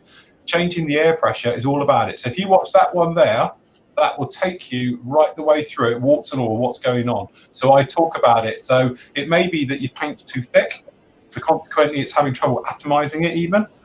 If your air pressure is too high or you're too far away. If you watch that one there, that's all about paint, textures, and it's spattering and everything else like that. And that'll go right the way through it. They are old ones. I can tell how old it is by the chair. So yes, the old backdrop. But yeah, that's in there. So if you go to the tutorials, this is in just florymodels.org. If you come in here, you can see all about them in there. And say it is free to watch that section, so you can see all about it in there. Yeah, I've got to say, because when I'm airbrushing, I can't even see what the gauge on my compressor says. And I just adjust it, and I just go by the sound of it now. And also, you can tell by how the paint is coming out the end of your nozzle as well. If it's all little bit head, you can tell. Hang on a minute, I need to put a bit more thinner in just to thin the paint a bit off. So I think sound's everything for me. Paul Donahoe says, Matt, if I order one of your paint racks, can I pick up from the store as I'm nearby-ish? Technically, no, because they're not here. They're made to manufacture, and he's down in Devon. He is actually coming up, though. I was going to say, or if not, what we will try and do is, obviously, the way this works is Mark is about, I don't know, 50 miles north of me in North Devon. Mark comes down to me quite a lot. He can bring it down to me. I'm planning on going up to, obviously, Matt to be at the store and the various things a lot now. So I can then take up Matt's stocks with me. So if you wanted to, and you don't mind waiting a little bit, but it will save you on postage, is literally then Mark can bring it to me when he's passing, and then when I'm up to Matt, I can leave it at the store for you. Yeah. But hopefully we are going to keep stocks up there. But the trouble is because we've got quite an extensive range and people have different paint racks and different settings and various things, they're pretty much made to order rather than us sitting on a ton of them, not doing in it. But it's definitely something we could work out. It might just take us a few weeks to, to align and stuff like that. Oh, I forgot to drill out the pylons. Oh, well, no pylons on that one then. Oh, you know what to do? Don't panic. Stick your iPhone behind it with the camera on, with the light on. Let's see if it works. I'm not putting pylons on mine anyway. So. Yeah, stick the light on and then stick it behind it. You'll see him through it. Neil says maybe he needs to clear his cookies to clear his browser to get on. Yeah, clear your browsers and cookies and everything else like that, and it should be absolutely fine now. Because as I say, I've been through the devs with it. Oh, hello, Lo. Do you want to make a star appearance? It must be that time. It's near 9 o'clock, so Lola racks up. Yes. You're wearing black. No one can see you. Ellie. You're right. How's it going? Been asleep by any chance? Because you're all squinty. I think you've been a kid. Tom says he's currently just finished a challenge build here. Took on an Airfix 124th Hurricane last week or so. 2 or 3 hours to go, I reckon.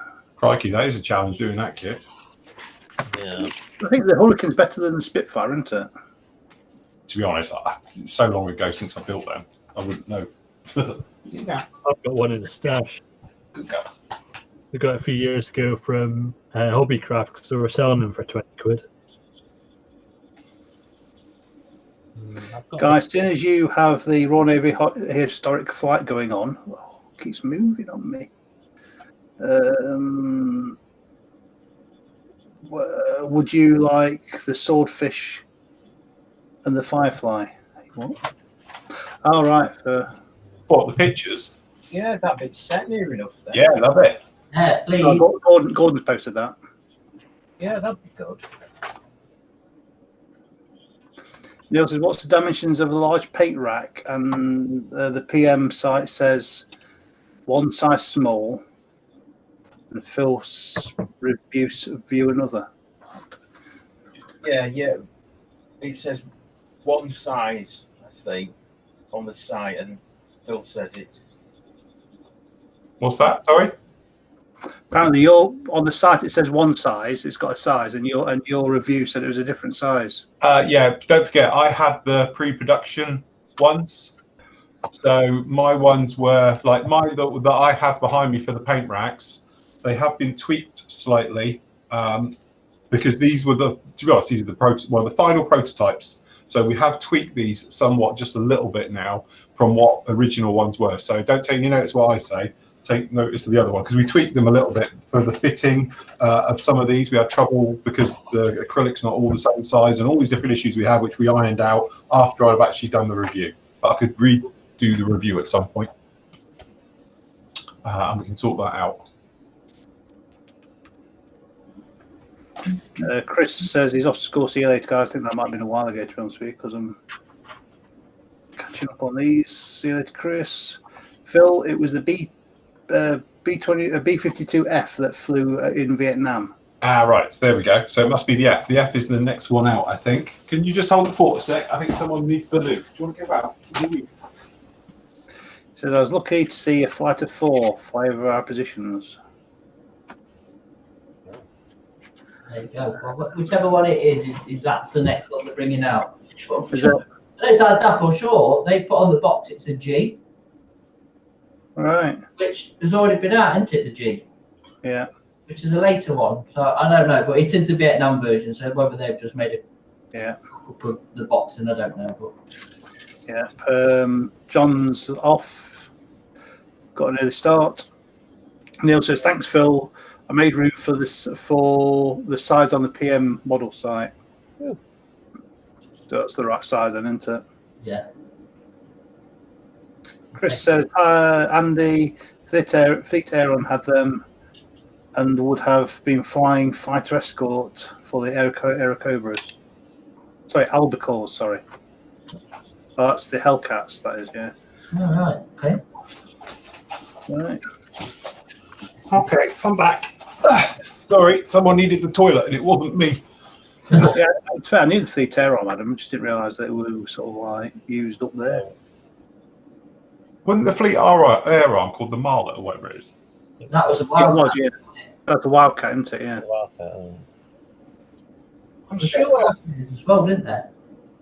Sorry? with that Hellcat, I'm sure didn't they just find a wreck near the Tirpitz of an aircraft and the I think that's what he was talking. I think that might be what they're talking about, to be honest with and you. they traced his relative, didn't they?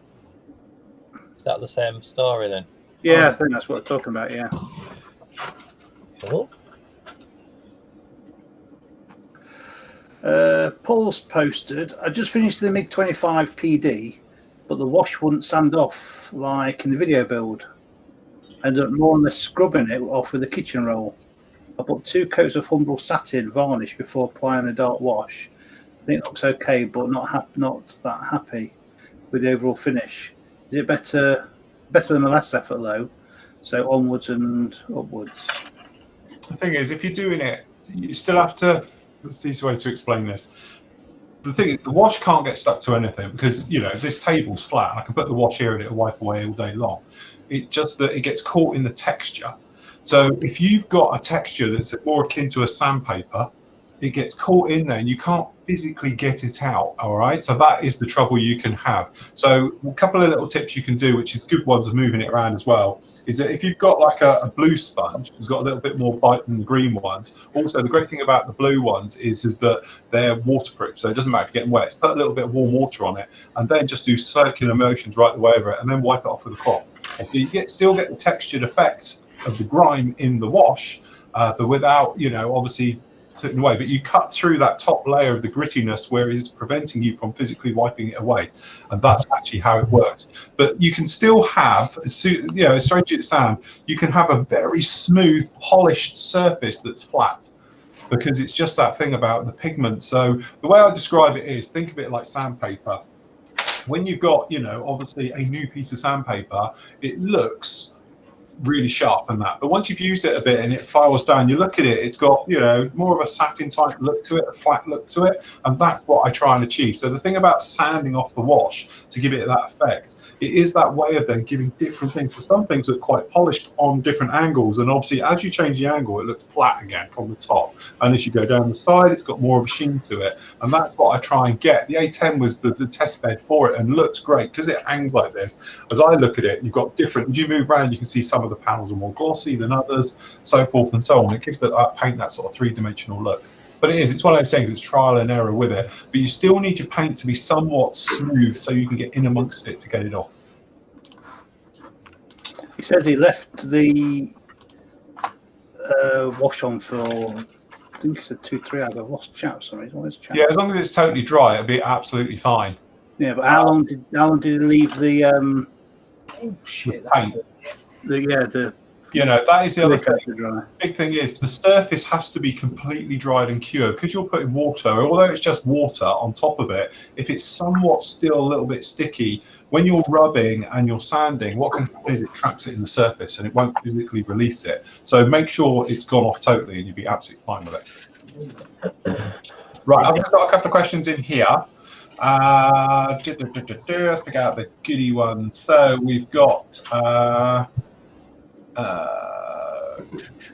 Plastic's too thick, Phil, for the torch. the what? The plastic's too thick to use the torch method. Oh, is it? Yeah. So I've got a. Hey, you need my new torch. I've got my new torch and I can see miles with it. Well, stick it out at window point. It's that strong. If you put your hand near the end of it, it's bloody hot. It will burn your hand, I think. It's like industrial. To be honest, you should be able to work out. Just quickly, Phil. Yeah. Neil says that the Big Sig, the company was founded on 8th of December 1939. Ooh. Could make it a next year SIG, but start it a bit early then, couldn't you? He said Yeah, thanks, so Wiki. start it on the 8th. Yeah. Yeah, it could be the first SIG of the new year, couldn't it? Yeah, Could be a good one. Or start for the end of the year. Yeah, that should be a good one. Yeah, we'll definitely do that. Remind us, because we are brilliant at forgetting stuff. Oh, yeah.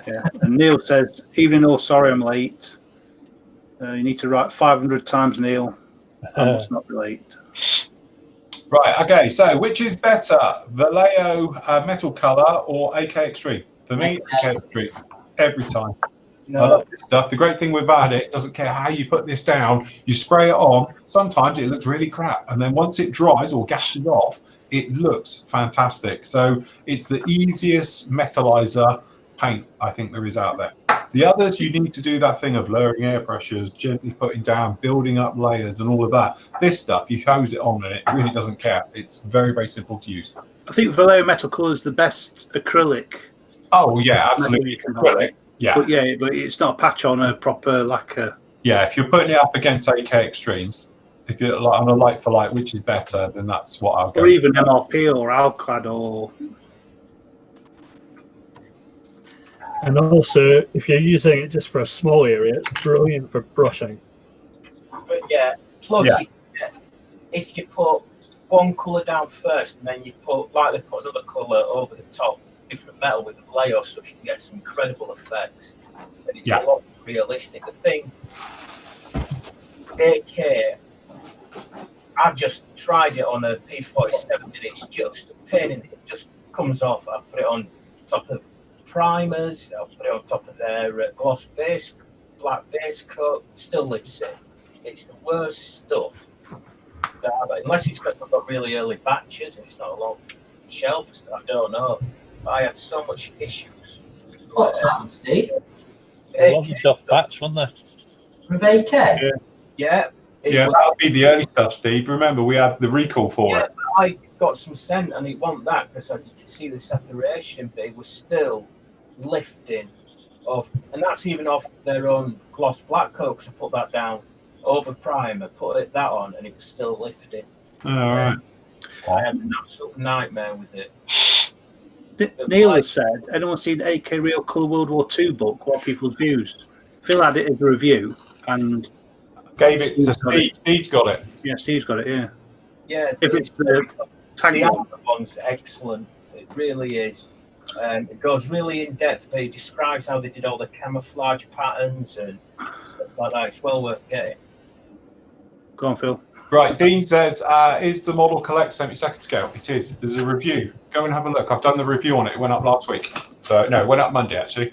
But yes, it is interesting. It's a challenging kit, I'm going to say, but it's going to be great. He's talking about the new aircraft one, not the armour one. Yes.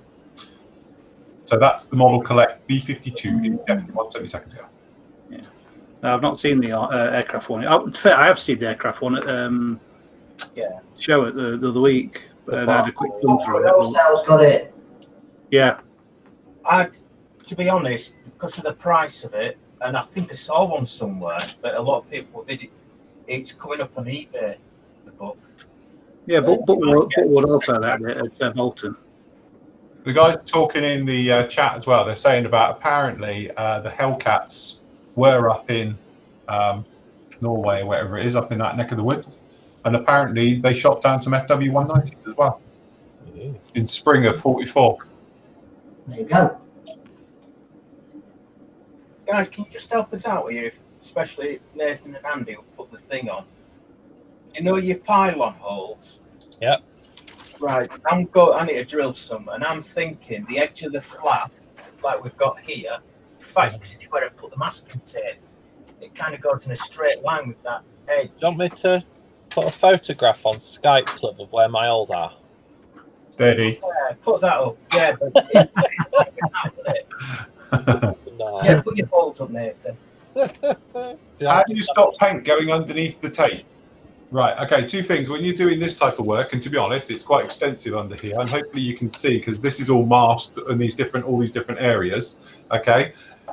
When you're putting it down, don't do this thing of rubbing it like hell, because otherwise you could be lifting it and tearing into it. Just put your masking tape down now, but just make sure all your edges are down, that you've got no wrinkles or holes. But when you spray, nice light coats. Don't make it soaking wet. Thing is, if it's dripping wet, it's going to leach underneath. So when I spray over any masked areas, it's quite a light coat. Perhaps then go one pass, next pass with air, next pass with paint, then air, and build it up quite wet, dry. Don't let it go wet, because otherwise, if it's wet, it's going to get underneath and it's going to leach and everything else like that. But don't think like rubbing it like hell, it's going to stop it and seal it going in, because it clearly won't. So what you want to do though is just do nice dry coats. And that way you can just build it up very quickly as well, just layer by layer, and away you go. The other way is this one is in white. What I'm marking now is all going to be in white. So what I'll do is I'll actually spray down it a really thick paint. So that way there's a less chance of it leaching and getting underneath there as well. But that's about that. So the front hole, do you know there's like a tiny little disc? Yeah, there's a hole. The front Just there, hole, isn't it? just off to the side of that. You know, some of that masking tape-ish thing that I'm trying is actually helping to get it all in a nice line. Can you see mine, Steve? Yeah, I've got Nathan's picture up on my phone. Yeah. But all right. So just about. I'm not putting the holes in because I'm having mine clean, but Yeah. Right, what we're going to do, I'm just going to run through some of these quick questions, and then we'll go over to the Ask the Team section. Right, okay, so thoughts on ultrasonic cleaners, guys? They Yeah, do we work. use one. They do work. You had I've one. got one, and I've used it twice, and it didn't seem to do a lot, if I'm honest. Oh, mine worked. You had to. I used fairy power spray in mine though.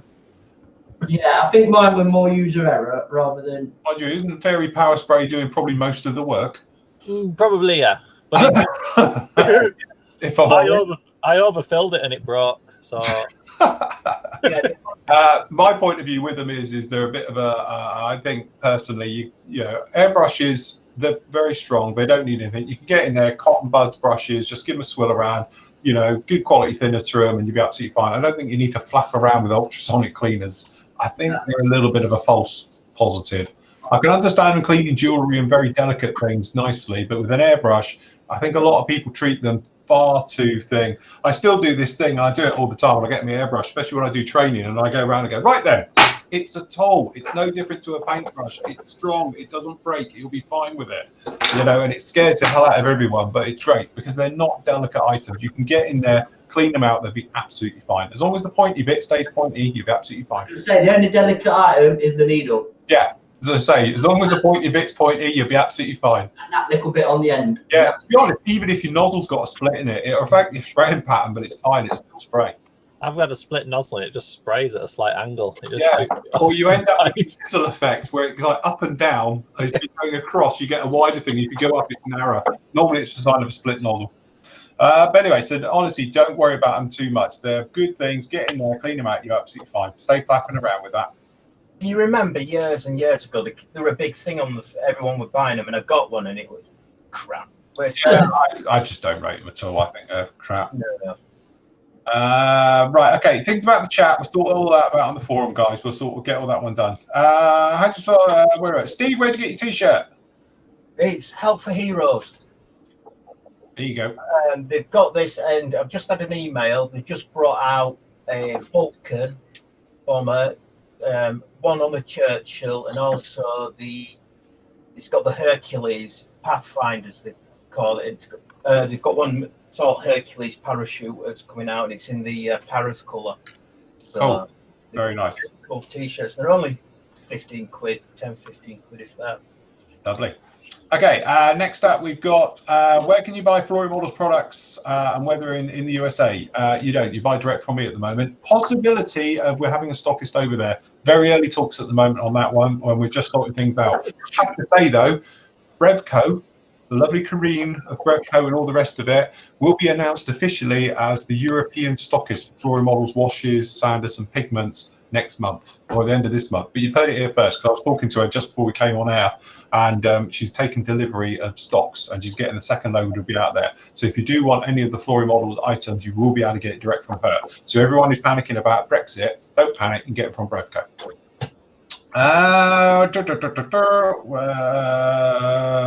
What happened to the blonde-haired lass for the sci-fi kits? Unfortunately, Pix left us last summer. She's moved on to pastures new these days. Hello there. The TU95 is awesome. It is, and I'm loving it. It's very old school, but I'm having a lot of fun building this one because we're doing loads of things with it. Hello, Phil and the team. Are you going to the Tank Museum in February? No, sorry, Alan, we are not. I am. Well, all right, Ron is. Token Flory team member Ron will be there with the Dartmoor IPMS group, but Flory Models and PM Models will not be there because obviously we're opening our brand new retail store. Yay! Which is Matt's in the office. He's there. He's actually right there. The door behind him through the little window, that's the toilet. And the one next to that is the little coffee area and everything. In our little kettle, then. Seriously, can you actually see through the window? Yeah, I can see through the window. Oh, I can see. Yeah. Hey, what? Hold on. Yeah. Where can I reach? Can you show out the window? Well, I'll see what you can see. There you go. See some rack in there. That's all kits out there, everyone. There's two feet. Can you see my Stella Artois fridge? Yeah, there's still on the counter, which is underneath the counter, which is obviously very important. So you see where the counter is? There's all that wall space you see that we need to fill. Yeah. We have got some stuff, but obviously there's the walls on this side of the office, and you'll see. But yeah. Yeah. So that's it. I don't know. I don't think that'll reach any further. Make everybody sick. Yeah. What can you see? Oh, we can see the racking, the first racking. Can you see what are the main stuff? Well, I can't see what's on it. That's a bit blurry from this distance. All right. All right. See the first racking shelf. Yeah. So there it is. Cool. Yeah, we need a longer cable. It's all right. When I'm up there, I'm going to be up there in 2 weeks. I'm going to vlog the entire thing, start to finish. So I'll give you a full tour of it. There'll be a video, and then I'm going to take up Matt and give him a longer USB cable so he can take us on a tour around the actual store. Yeah. Oh, mine's a bit touch and go on the tail setting. And in other news, we've had the builder in to quote for upstairs as well. Cool. Because right above Matt, what you can see is there's an entire mezzanine level. So we're going to have our training center, stroke studio, and everything up there. So yes, that would be the one for that one. How can I get your range of Flory Models washes and sanders? I'm in Chile. Just go to the actual Flory Model site. If you pop there, you got the store. We do ship to Chile. To be honest, we've got one of our members. He's from Chile, and he buys stuff all the time. In fact, some stuff went out only the other week. So yes, it's all good. Right. Okay. So what I'm going to do is I'm just going to pop over to the if I can find it. Oh god, I've got so many tabs open now, I'm never going to find anything. Right, okay, so is this, which one's this? Are we in Ask the Team? Let me just check. No, that's Phil. Where's Ask the Team? Hold on, let me go into Ask the Team. Questions for the team. All right, okay, I don't know if how many we've got in here. Let's just go back. Any word on Hans making an appearance back in Jide? Loved his builds. To be honest, haven't seen Hans for years. Last time Hans was on the site, main site, I think it was 3 years ago now. And he hasn't been in the forum now for quite some time either. So not sure about our Hans. He's a very busy man, saving the planet. So he's all right. Right, Gary says, g'day team. I've seen a lot of weathering using the salt technique. I'm planning on trying this on an FA team I'm working on. But it involves applying liberal layers of water to the model in order to get the salt to stick. True. Is it and then possible to remove it due to ventilation restrictions? I'm confronted with only using acrylic paint. Is there a risk of reactivating the paint and it running? No. Once it's dried, you'll be absolutely fine. The only thing you have to worry too much, if you submerge it for long enough, chances are it might lift. But what you want to do is get yourself an atomizer, like a pump bottle, spray bottle, and just put on, or even forget that, put water through your airbrush and just mist on a coat. Then you come in with your rock salt over the top, and that's it. It's not going to be on there long enough to get rid of it. And when you remove it, you just remove it with a brush as well. So it's not like you're submerging it in water. And obviously paint, once it's dried, it's dried. It's not going to go anywhere. So you'll be absolutely fine. What's your Corsair build? Yeah, probably not. Funny enough, that's not making its way over to the new site. I'm going to say that I'll probably put him up. Jesus, nightmare TV. If you put a bit of water in a bit of washing up liquid in your water, yes, it'll break the surface tension, so it'll flatten out. Yeah, very good point. Yeah, you need to break the surface tension, otherwise it'll bead up. So yeah, a little bit of washing up liquid in there, you'll be absolutely fine. Right, second question. When dealing with very, very tiny parts, I struggle with sanding them to remove actual marks. Is there a way where attach the sprue? What technique do you use to hold firmly enough when sanding and shaping and without breaking them? Ooh, I'm reaching with the sander. Right, any ideas, Andy? You can start. Small parts, I just sand them. I don't know. I've got like fairly thick, strong thumbnails, if you know what I mean. So like I can sort of like hold them against my thumbnail and sort of like basically sand into my thumbnail. Right. Yeah, so I can hold it sort of like flat against it. So yeah, so I'm sort of holding it sort of like that, if you know what I mean. And I don't know, or use something like an Alex scraper if you're doing rounded surfaces. Yeah, they're a bugger to get off the magnet. Yeah, something like one of those. Yeah, so that if you're doing tube parts or whatever, these are easy to use rather than trying to sand it. You can sort of like scrape them with an Alex scraper. Those sort of things. But it's just generally being careful with your sander. So like again, like Phil always says, let the sander do the work. Don't try and to dig into it. Just let it do the work. Softly. Don't push onto it too heavy. If it takes you twice as long to sand it. Yeah, Matt, why would you do small parts? Well, luckily I've got small hands, so I've got quite, like Andy said, because I've got quite small, dexterous hands. His hands. Special hands is what you mean. Small little hands. Things look bigger in his hand, clearly. Hey? Things look bigger in his hand. Absolutely. Yeah, the Deadpool joke. Right, okay, Nathan? I sometimes use a pin vise to hold it. If it's a round part like undercarriage, I'll stick it in the pin vise. See, look, there's always one smart ass. There's a reason you're smart. Yeah, I thought University and things. Otherwise, send it to someone with special hands and get them to do it for you. Like Matt, that could be a service. Matt, small hands service. Pimp him out. Rob? Use a decent pair of snips so you can get really close, and you just minimize the amount of sanding you have to do. And then maybe just, if it's a really small part, when you use a sander, use a scalpel just to lightly rub away. Go for it. Cool. Yeah. Steve? Yeah, a lot of them, I'll use a scalpel, but if it's something like a grab handle, glue it in place first. Just glue it to your model, then try sanding it. Even a lot of small parts, as long as it's in the bit that makes up to your main model, just glue the part on and then just get a sanding stick afterwards and gently sand away if you can get access to it. It's the easiest way. Yeah, do you know what? I'm with Steve on this one. What I tend to do, if it's things like grab handles, which are notoriously difficult because you've got the locating pin, sprue gate actually joins it, I will glue them all in place and then sand them afterwards once it's there. That's the easiest way, because otherwise if you try and do it, I break them. That's the thing. I break them every single time. So I'll do them in place. But like Ron says, a good pair of snips, which can't find mine, here's mine. one of these like God's hand things, or like the Chinesey version, which are these single edge nippers. Shameless plug, but we don't sell them, so I can do it. But these little guys as well, you get these from Brevco. They are absolutely save you so much cleanup because there's minimal bits on there, so you can actually remove tiny parts from the sprue with hardly any cleanup whatsoever, and that's the nice thing about those.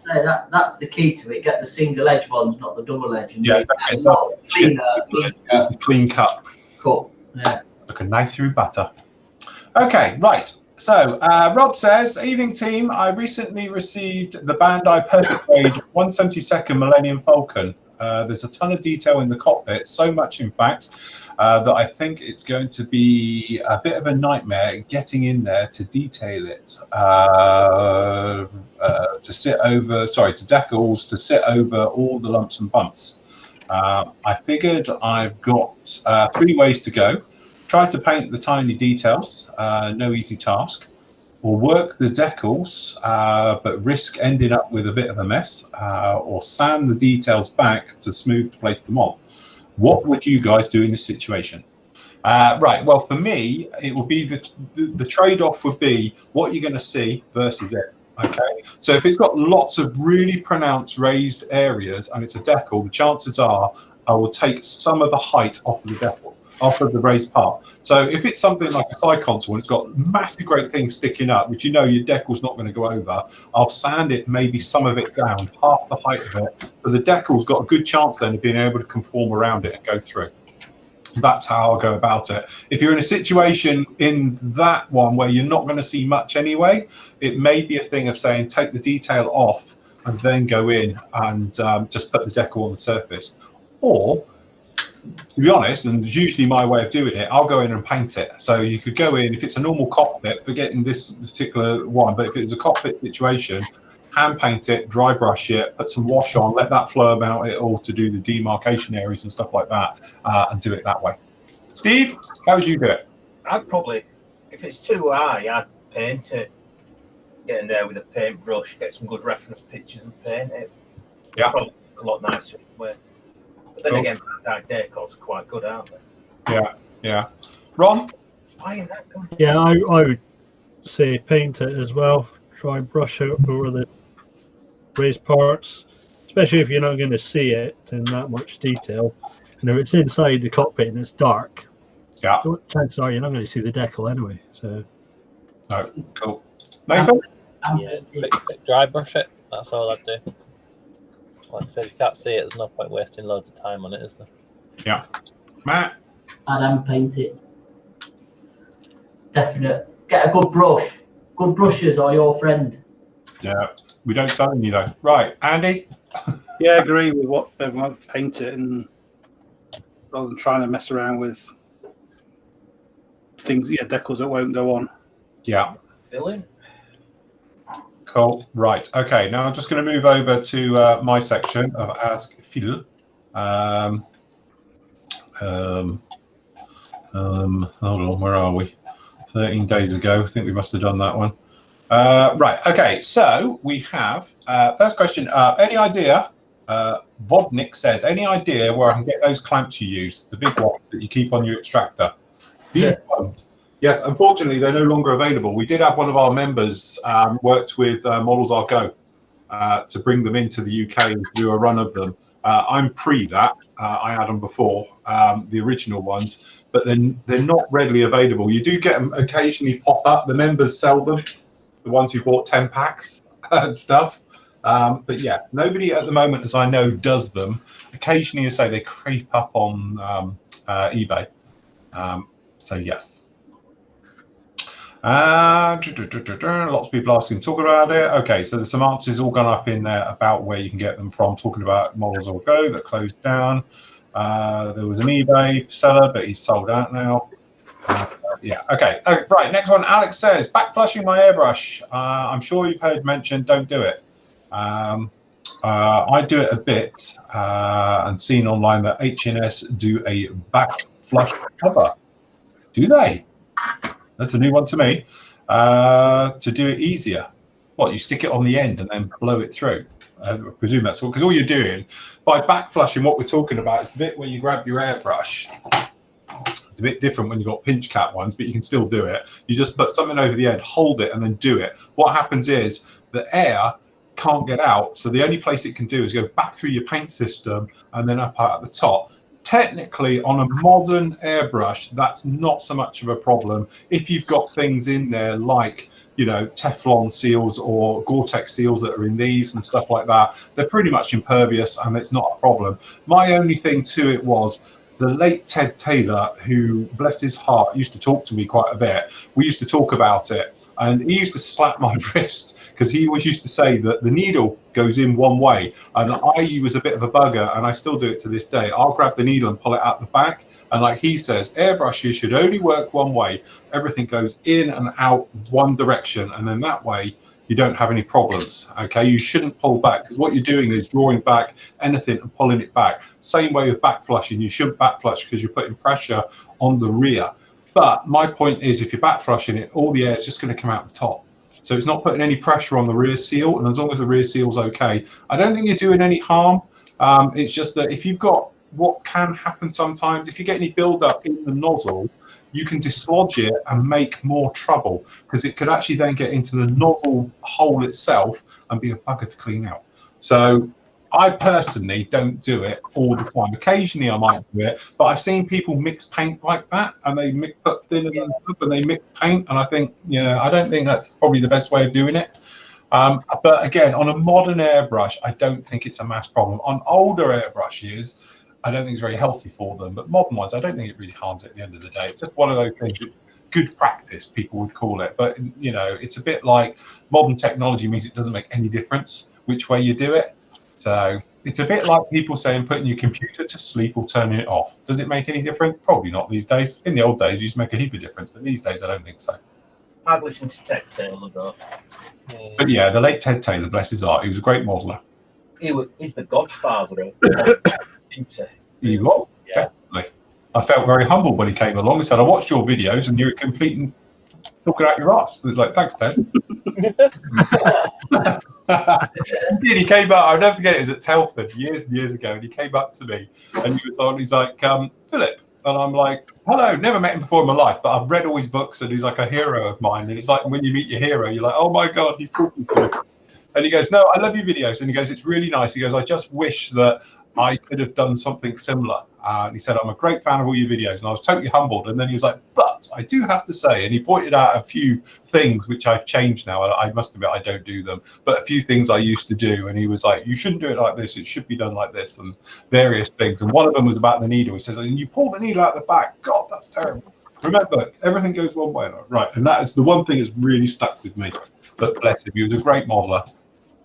Well, So, about the date codes that you were on about, saying if the date code don't work, try it first. If it don't work, remove it with lacquer thinner and paint the details. I wouldn't use lacquer thinner, just use salad tape. Yeah. Yeah. And it'll protect your paint. With lacquer thinner, it's got a chance of damaging your paint work. Right, okay, so where were we?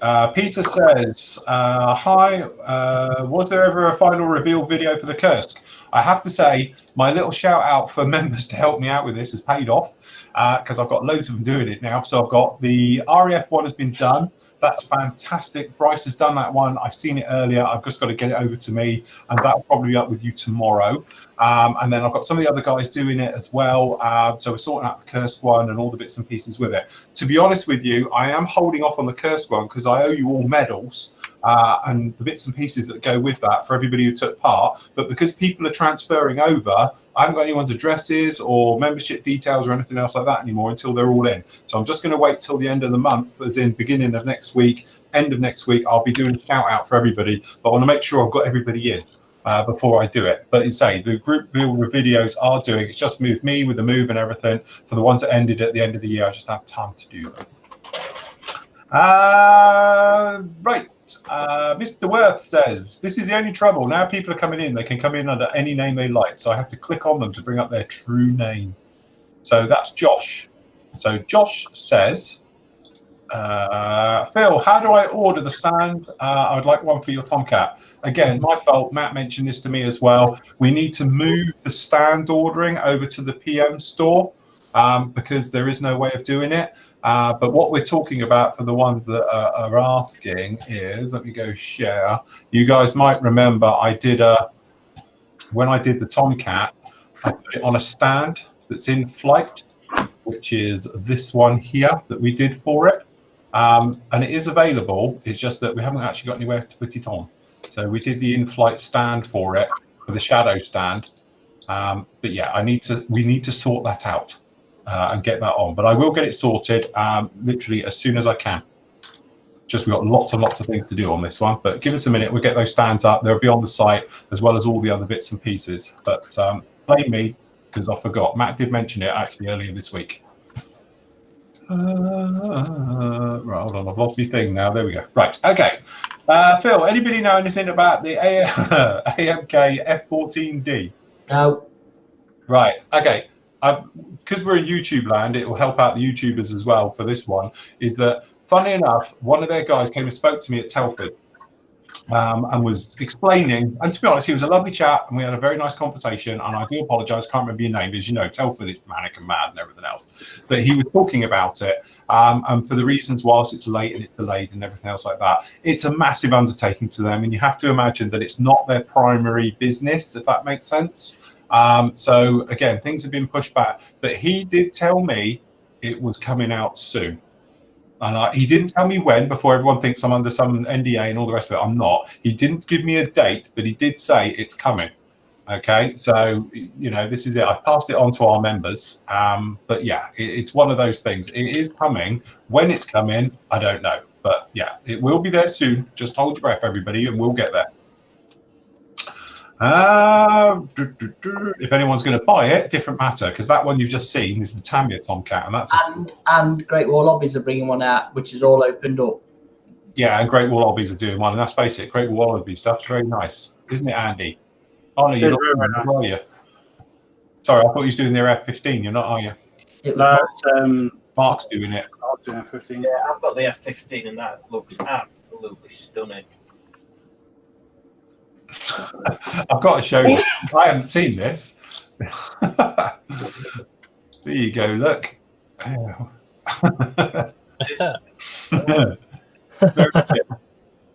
Who put that? Scale model jokes. Very good. That's actually quite nice.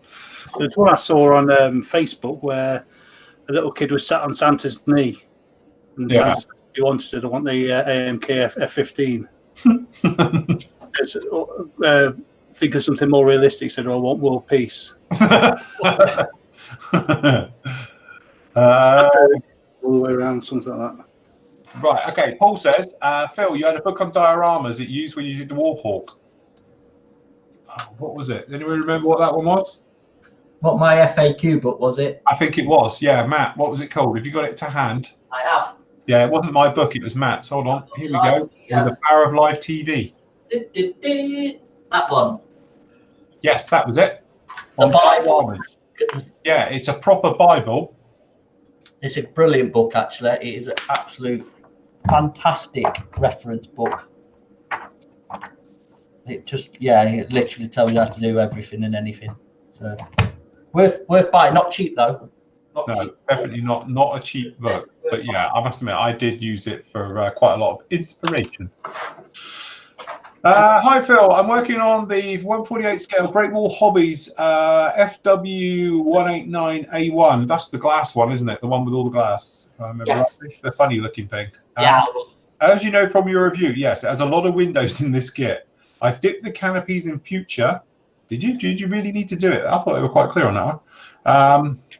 But one of them has a spot where it's pulled at the base of the window. What is the best way to fix this? If you look through the canopy at the right angle, you can see it. To be honest, did it need it? I thought actually the glass work on Great Wall Hobbies kits is usually pretty good. Yeah. You know, literally, I only do that dipping process if they're proper crap. You know, if there's a bit where you can't see jack anything through it, then yeah, it's probably worth dipping. Apart from that, I tend to avoid it if I can. Anyway, as for the fix, re-dip if you can. Or is it attached to your model? That's the trouble. If it's attached to your model, honestly, I'd leave it. I wouldn't mess around with it. Because the thing is, if you can scrape it, the stuff will come away like wax, but you'll make a mess and a half trying to do it. personally, if you can put another coat on top and it will eat into itself. Future's great because it actually will eat into itself. You could think about stripping it back, but honestly, getting ammonia near it and doing all stuff like that is going to be a right messy bugger. But don't you think people still harp on, a lot of people, especially magazines and that you've got to dip canopies? It's a load of crap. Yeah, I don't bother unless it's really, really bad and it literally you can't see through it. I don't bother. And to be honest, the good thing if you don't dip a canopy, just polish it. If you get a bit of seepage from where you've masked it, you can just rub it off with a cocktail stick. So it's worth not doing it. Yeah. Yeah. You know, the one thing, if you're that really worried about it and it's just one window, seriously, if you cut a cocktail stick or a toothpick for our American cousins, okay, cut it to a chisel and scrape it. You will scrape through the actual clear because that stuff never goes rock hard. It almost dries like a very strong wax. And then you can scrape clean it with a cocktail stick with the wood because the wood's not strong enough to scratch the plastic. But if you get in there anything stronger than this, it will. And you can scrape it away and then just do the panel and hopefully that'll cure it. But honestly, for the amount of hassle you're going to do, I probably wouldn't bother. Would airbrush cleaner fetch it off or not? I wouldn't thought so, not when it's dried on. Because I think I've only dipped a couple of canopies, so I won't know what. Yeah, X20A might, because IPA will shift it and just soak a cocktail stick in IPA and then try scraping it off that way.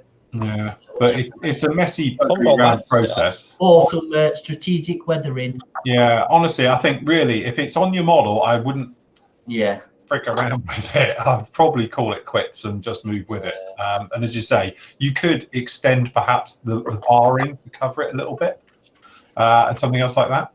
Oh, that window battle damage. Yeah, battle damage. Tarp. Yeah, You can tarp over it. Anyway, Phil says, a question for Matt. Matt, you're up. You listening? Go on. Right. Will you be getting the Revell McDonnell Douglas FGR2 Phantom 2? I would have thought so by the bucket load. Yes. Ex-Hasegawa's on Hannants say they were due in January but haven't got it yet. Sounds like a bit of a bargain at 30 quid instead of the 70 quid that you charge for the own reboxing. Absolute joke. Yeah, we've had this conversation before about their reboxing. Yes. To be honest, hold on, I've got mine here. I should put up again too. There is it. You bugger. Do you mean this kit? Oh, show it, Matt. He'll have it sold. Sold. Are they boxing it in these markings? Do we know what the markings are coming in? Same as that, I think. Is it? They're just doing it again. I think it is. I think it is. Yeah, I think it's same box and everything. It was always the good thing with Revell and Hasegawa because obviously their Corsairs were dirt cheap because they did the Corsair, wasn't it? The A7. Yes. The Reeboks, the Harriers especially because you couldn't find a Hasegawa Harrier for love nor money, and they did the GR79 and that was cheap. And they did a plethora of other really, really good kits like the Phantom and stuff like that, and they were so much cheaper than Hasegawa. So definitely. Right, chat room stuff we deal with afterwards. Chris says, I'm going to use AK aluminium for the inside of a Tamiya Spitfire. Then mask over and then spray the cockpit cream. Do I need to prime the interior for the metal? If you're going to mask over it, then yeah, I would. This stuff really, really is strong. When I did the testing and we did the review with AK stuff first came out, I had trouble with peelage. And I was lifting it off. But if it's got primer on, stuff's bulletproof. But I said before, like we said on this one, prime, let it completely dry, then overcoat it, let that completely dry for 24 hours, then mask it, you'll be absolutely fine. Do you need to? No, you don't. The only time really you need to actually prime with blacks and glosses and stuff like that, if you want a high speed or a polished effect. If you want really high reflectivity aluminium, you need a perfect surface. So you need a gloss black. And in my opinion, sticking down Tamiya X1 is the best one to do. Let that totally dry, then go okay with these, and you'll be absolutely golden. John says, Phil, if I was to invest a couple of £100 in some paints, what would you recommend? Hataka or MRP? Says the man who now stocks MRP Hataka. If you want value for money, Attacker. Yeah, again, this is Okay, this is the difficult one. You know, me and Matt own a model shop. We stock and sell Hataka. We do not stock an MRP. Okay, there's a reason for that, and one of them was that MRP's range is so big, it's very, very expensive stuff, and it's heavy and stuff. These little bottles are a lot easier to deal with. The nice thing I like about the Hatakas is that you can thin it to whatever ratio you like. So think of it just like guns. Okay, they're lacquer stuff. Very, very similar. So the great thing is that you can thin it. So if you've got something like white and you want to make it a bit thicker, you can do that. MRPs, you can't. You're stuck with it. Okay, how it works. That said, I have found a couple of faults with this stuff. Their metallics are crap. Don't like their metallics. They're silvers, they're aluminiums and everything else. You might as well buy Tamiya's because it goes down the same. So they're no good for that type of thing. But generally, their colors are really, really good. And they're a young company and they're learning and developing and fixing problems as they find them and stuff like that. So from that point of view, we're quite excited to be on board with them. And the big thing is cost. These things are a lot cheaper and you get so much more bang for your buck. So if you wanted to start a couple of £100 in a range, then I would say buy a couple of MRPs, buy a couple of Hatakas and see what works best for you. I'm not going to tell you to go and buy these, but it's one of those things. These are great. You take them, you shake them, you put them in your airbrush, you spray, they will be perfect and away you go. Okay. But they have got some downsides to them as well, but then so does Hataka. Every paint has a downside. So really it's finding what works for you, your style of painting, your airbrush, and also what type of things do you do. Yeah, if you do a lot of Russian stuff, go MRP. They've got all the colours straight out the bottle, no problem at all. You know, but if you're doing more of the traditional type World War II stuff, things like that, then you've got Hatakas. They've got you back all the way through there, no problem at all. But it's one of those things. I'm never going to tell people just because I happen to sell this stuff to go out and now ditch your MRPs and buy Hataka, because Hataka isn't for everybody. I'll tell you that. You know, there's various things. You have to thin it. You do it. If you're lazy and you just want to put it in your airbrush and spray, then MRP every day of the week. But then MRP, they're greens. They're very, very thin. They take a lot of paint to cover stuff. There's a couple of their colors are a little bit weird as well, the way they work. But generally, MRP's bulletproof paint. It goes down, it does the job, no problem at all. But bang for buck, Hataka. You'll get a lot more out of it. That's the thing. Agreed. So, yes. Nathan. What? Step 34, part C65. Yeah. How the hell is that supposed to go flat, vertical, or what? Oh, it goes, it's like a cutout for the flap, isn't it? So, right, so it goes in there. Right, I'm with you. It just glides down flat. Yeah, Flat. I cut the tabs off and like, it goes flat. Can you see it on mine? No, You can see that, but it's literally just, it just blocks off a section of the flap. yeah. So it locates. There's that little. Yeah, I ended up cutting off the sticky out tab thing to make it fit better. Yeah. Right, because it's not 100% clear, really, is it? No. Well, actually, looking at it now, I've seen yours. Yeah. All right. But I cut the tab off to make it fit better.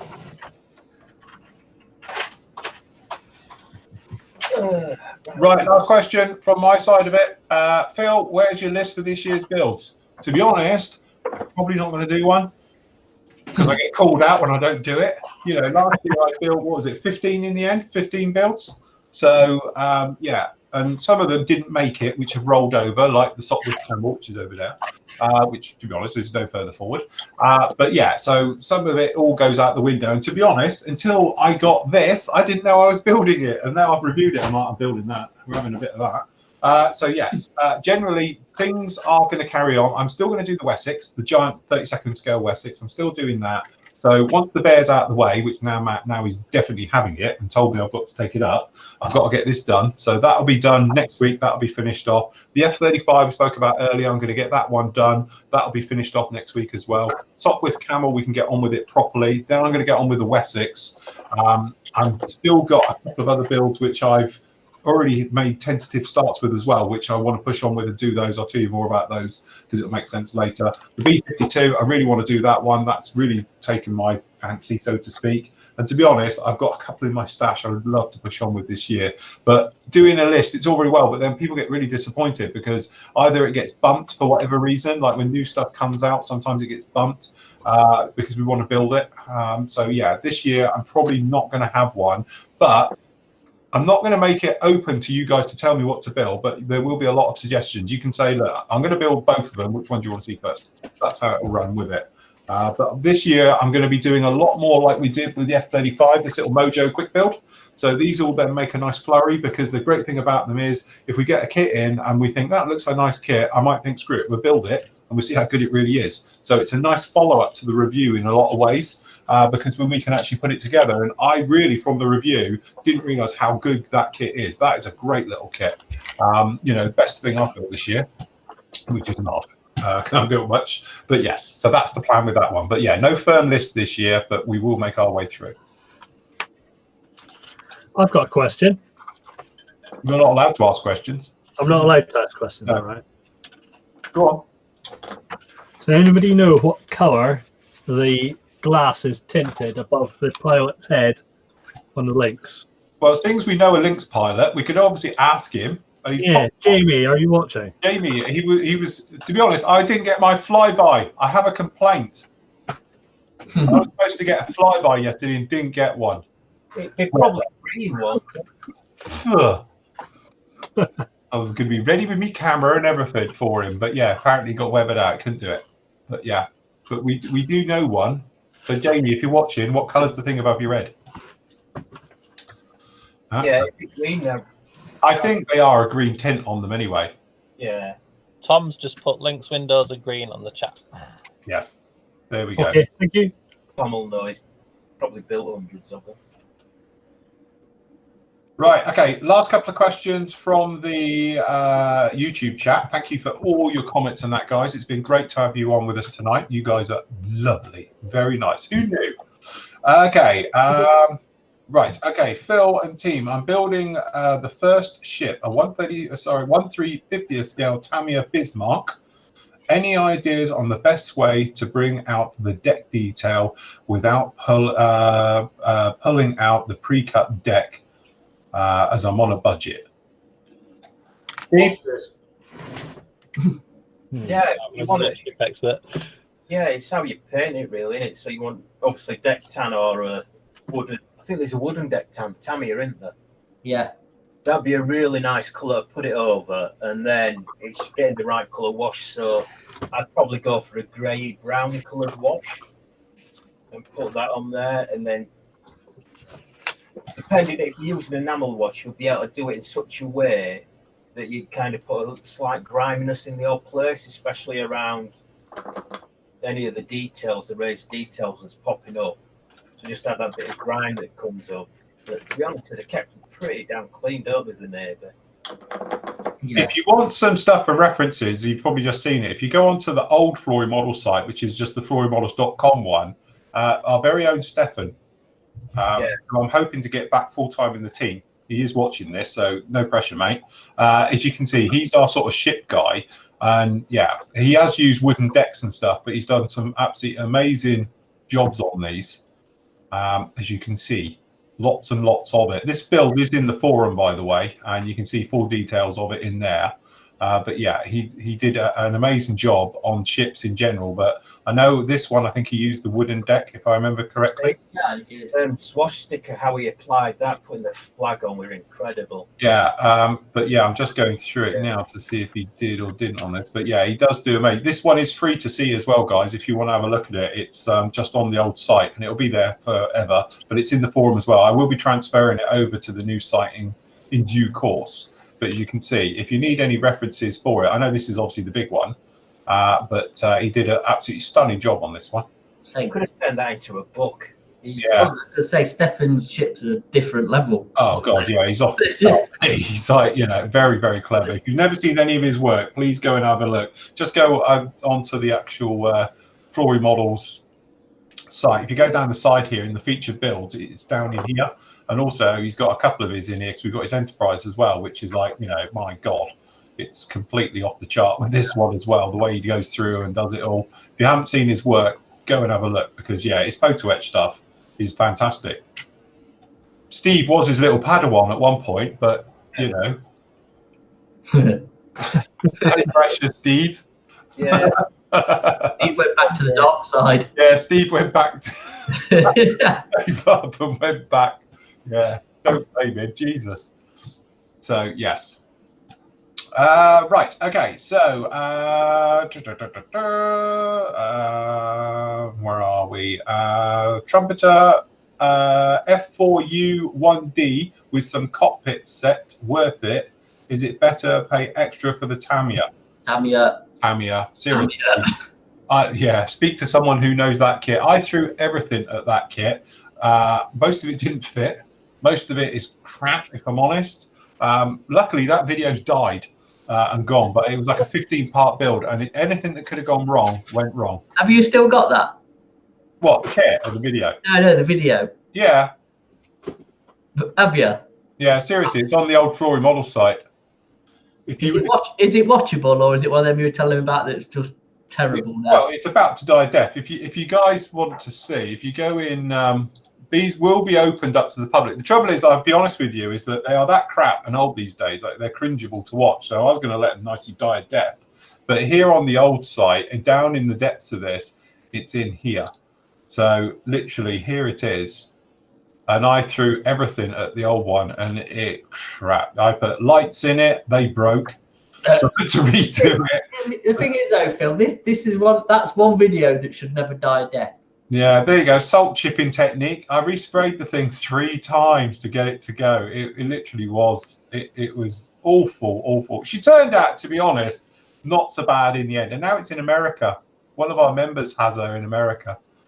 So, to be fair, though, when you were doing that, the Tamiya one wasn't even thought about, probably. Well, no, that was it.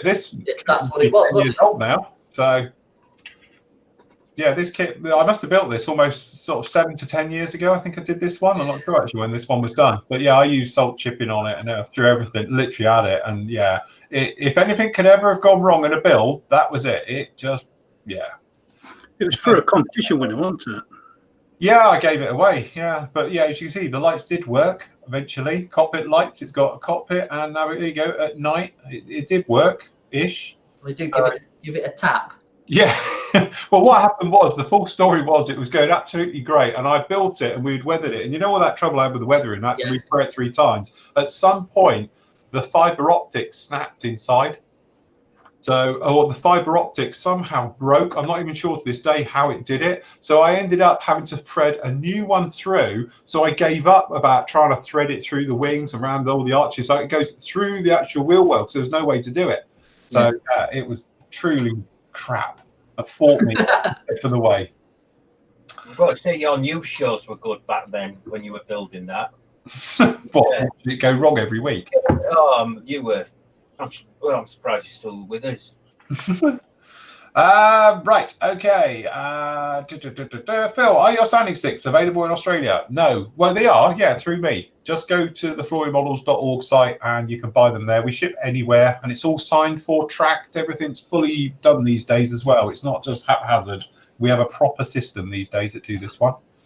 When will we be able to subscribe? It said about 2 weeks. Give us 2 weeks-ish. Once I've got all the members sorted out and they're all tucked in nicely, then we'll obviously be open for new members. But at the moment, I'm trying to get them all seated properly.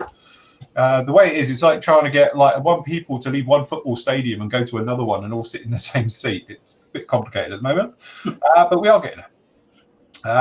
And thanks for the sanding sticks. They arrived today. No problem, Ray. That's very good of you.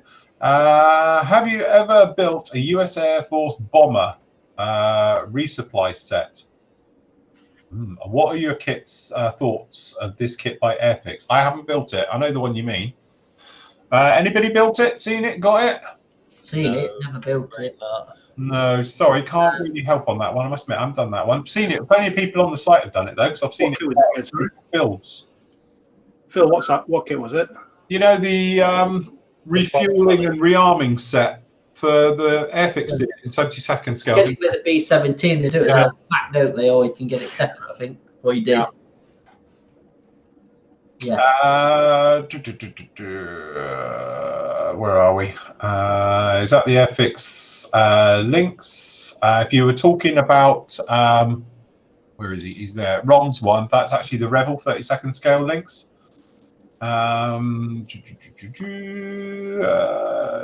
Thoughts on the new Trumpeter TU 22K? Is that, that one?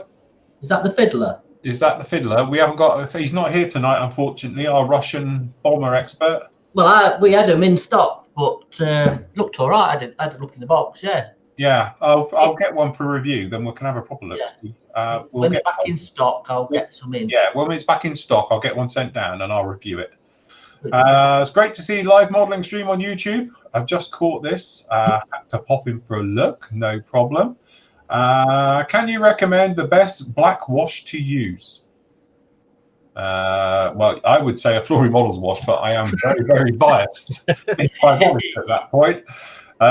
Shameless plug time, but yeah, I would have to say that. So yes, very good. That's it. Very good. Do we need to have a word for our sponsor? What we got new in, Matt? We've got Meng Huskies in, Tammy Sheridan tanks in. To be honest, go on. I'm just taking them to the store. There we go.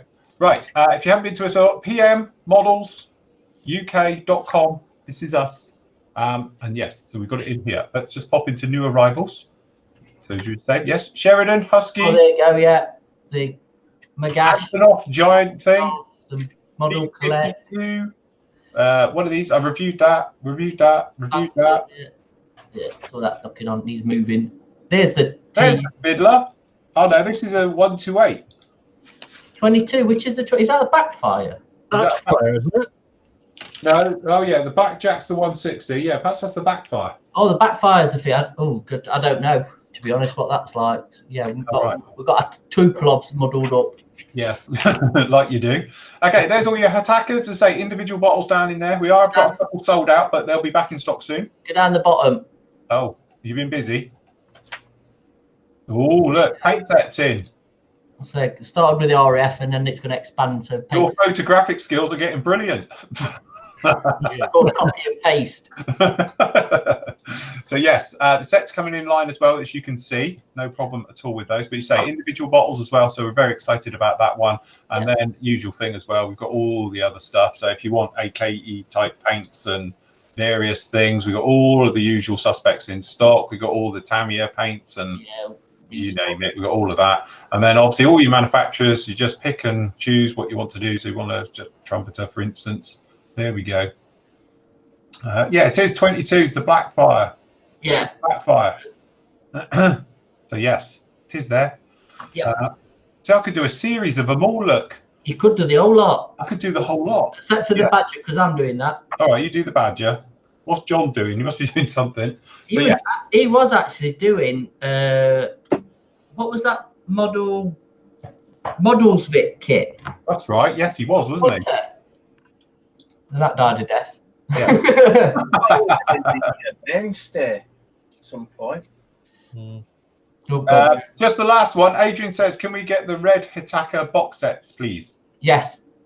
There we If go. he wants to shoot me an email and ask, I can get whatever. Yeah, we are going to do the red range. It's just going to come on later in the year because obviously we've only just got the orange, and obviously finances and all that usual rubbish. But yes. But we can get them in, yeah. So if you just want to shoot me over a mail, because I am putting orders in quite a bit with said supplier, I can get you whatever you want.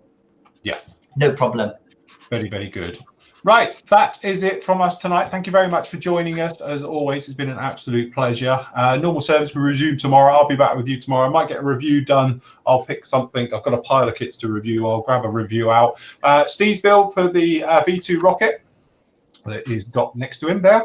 That'll be up with you tomorrow as well. So you get the next video part of that one and then normal things. Hopefully I'll get the next part of the bear up to you, and then I'm going to get on with some Declan as well on that F22 and do that one as well. So still lots to come for you this week. So say goodnight, Steve. Good night. Say goodnight, Ron. Good night. Say goodnight, Nathan. Good night. And Mr. Matt. Good night. And Andy. Good night. And a very good night for me, guys. Thank you very much for watching. Happy modeling. Take care. We'll see you again very, very soon. Bye. Bye.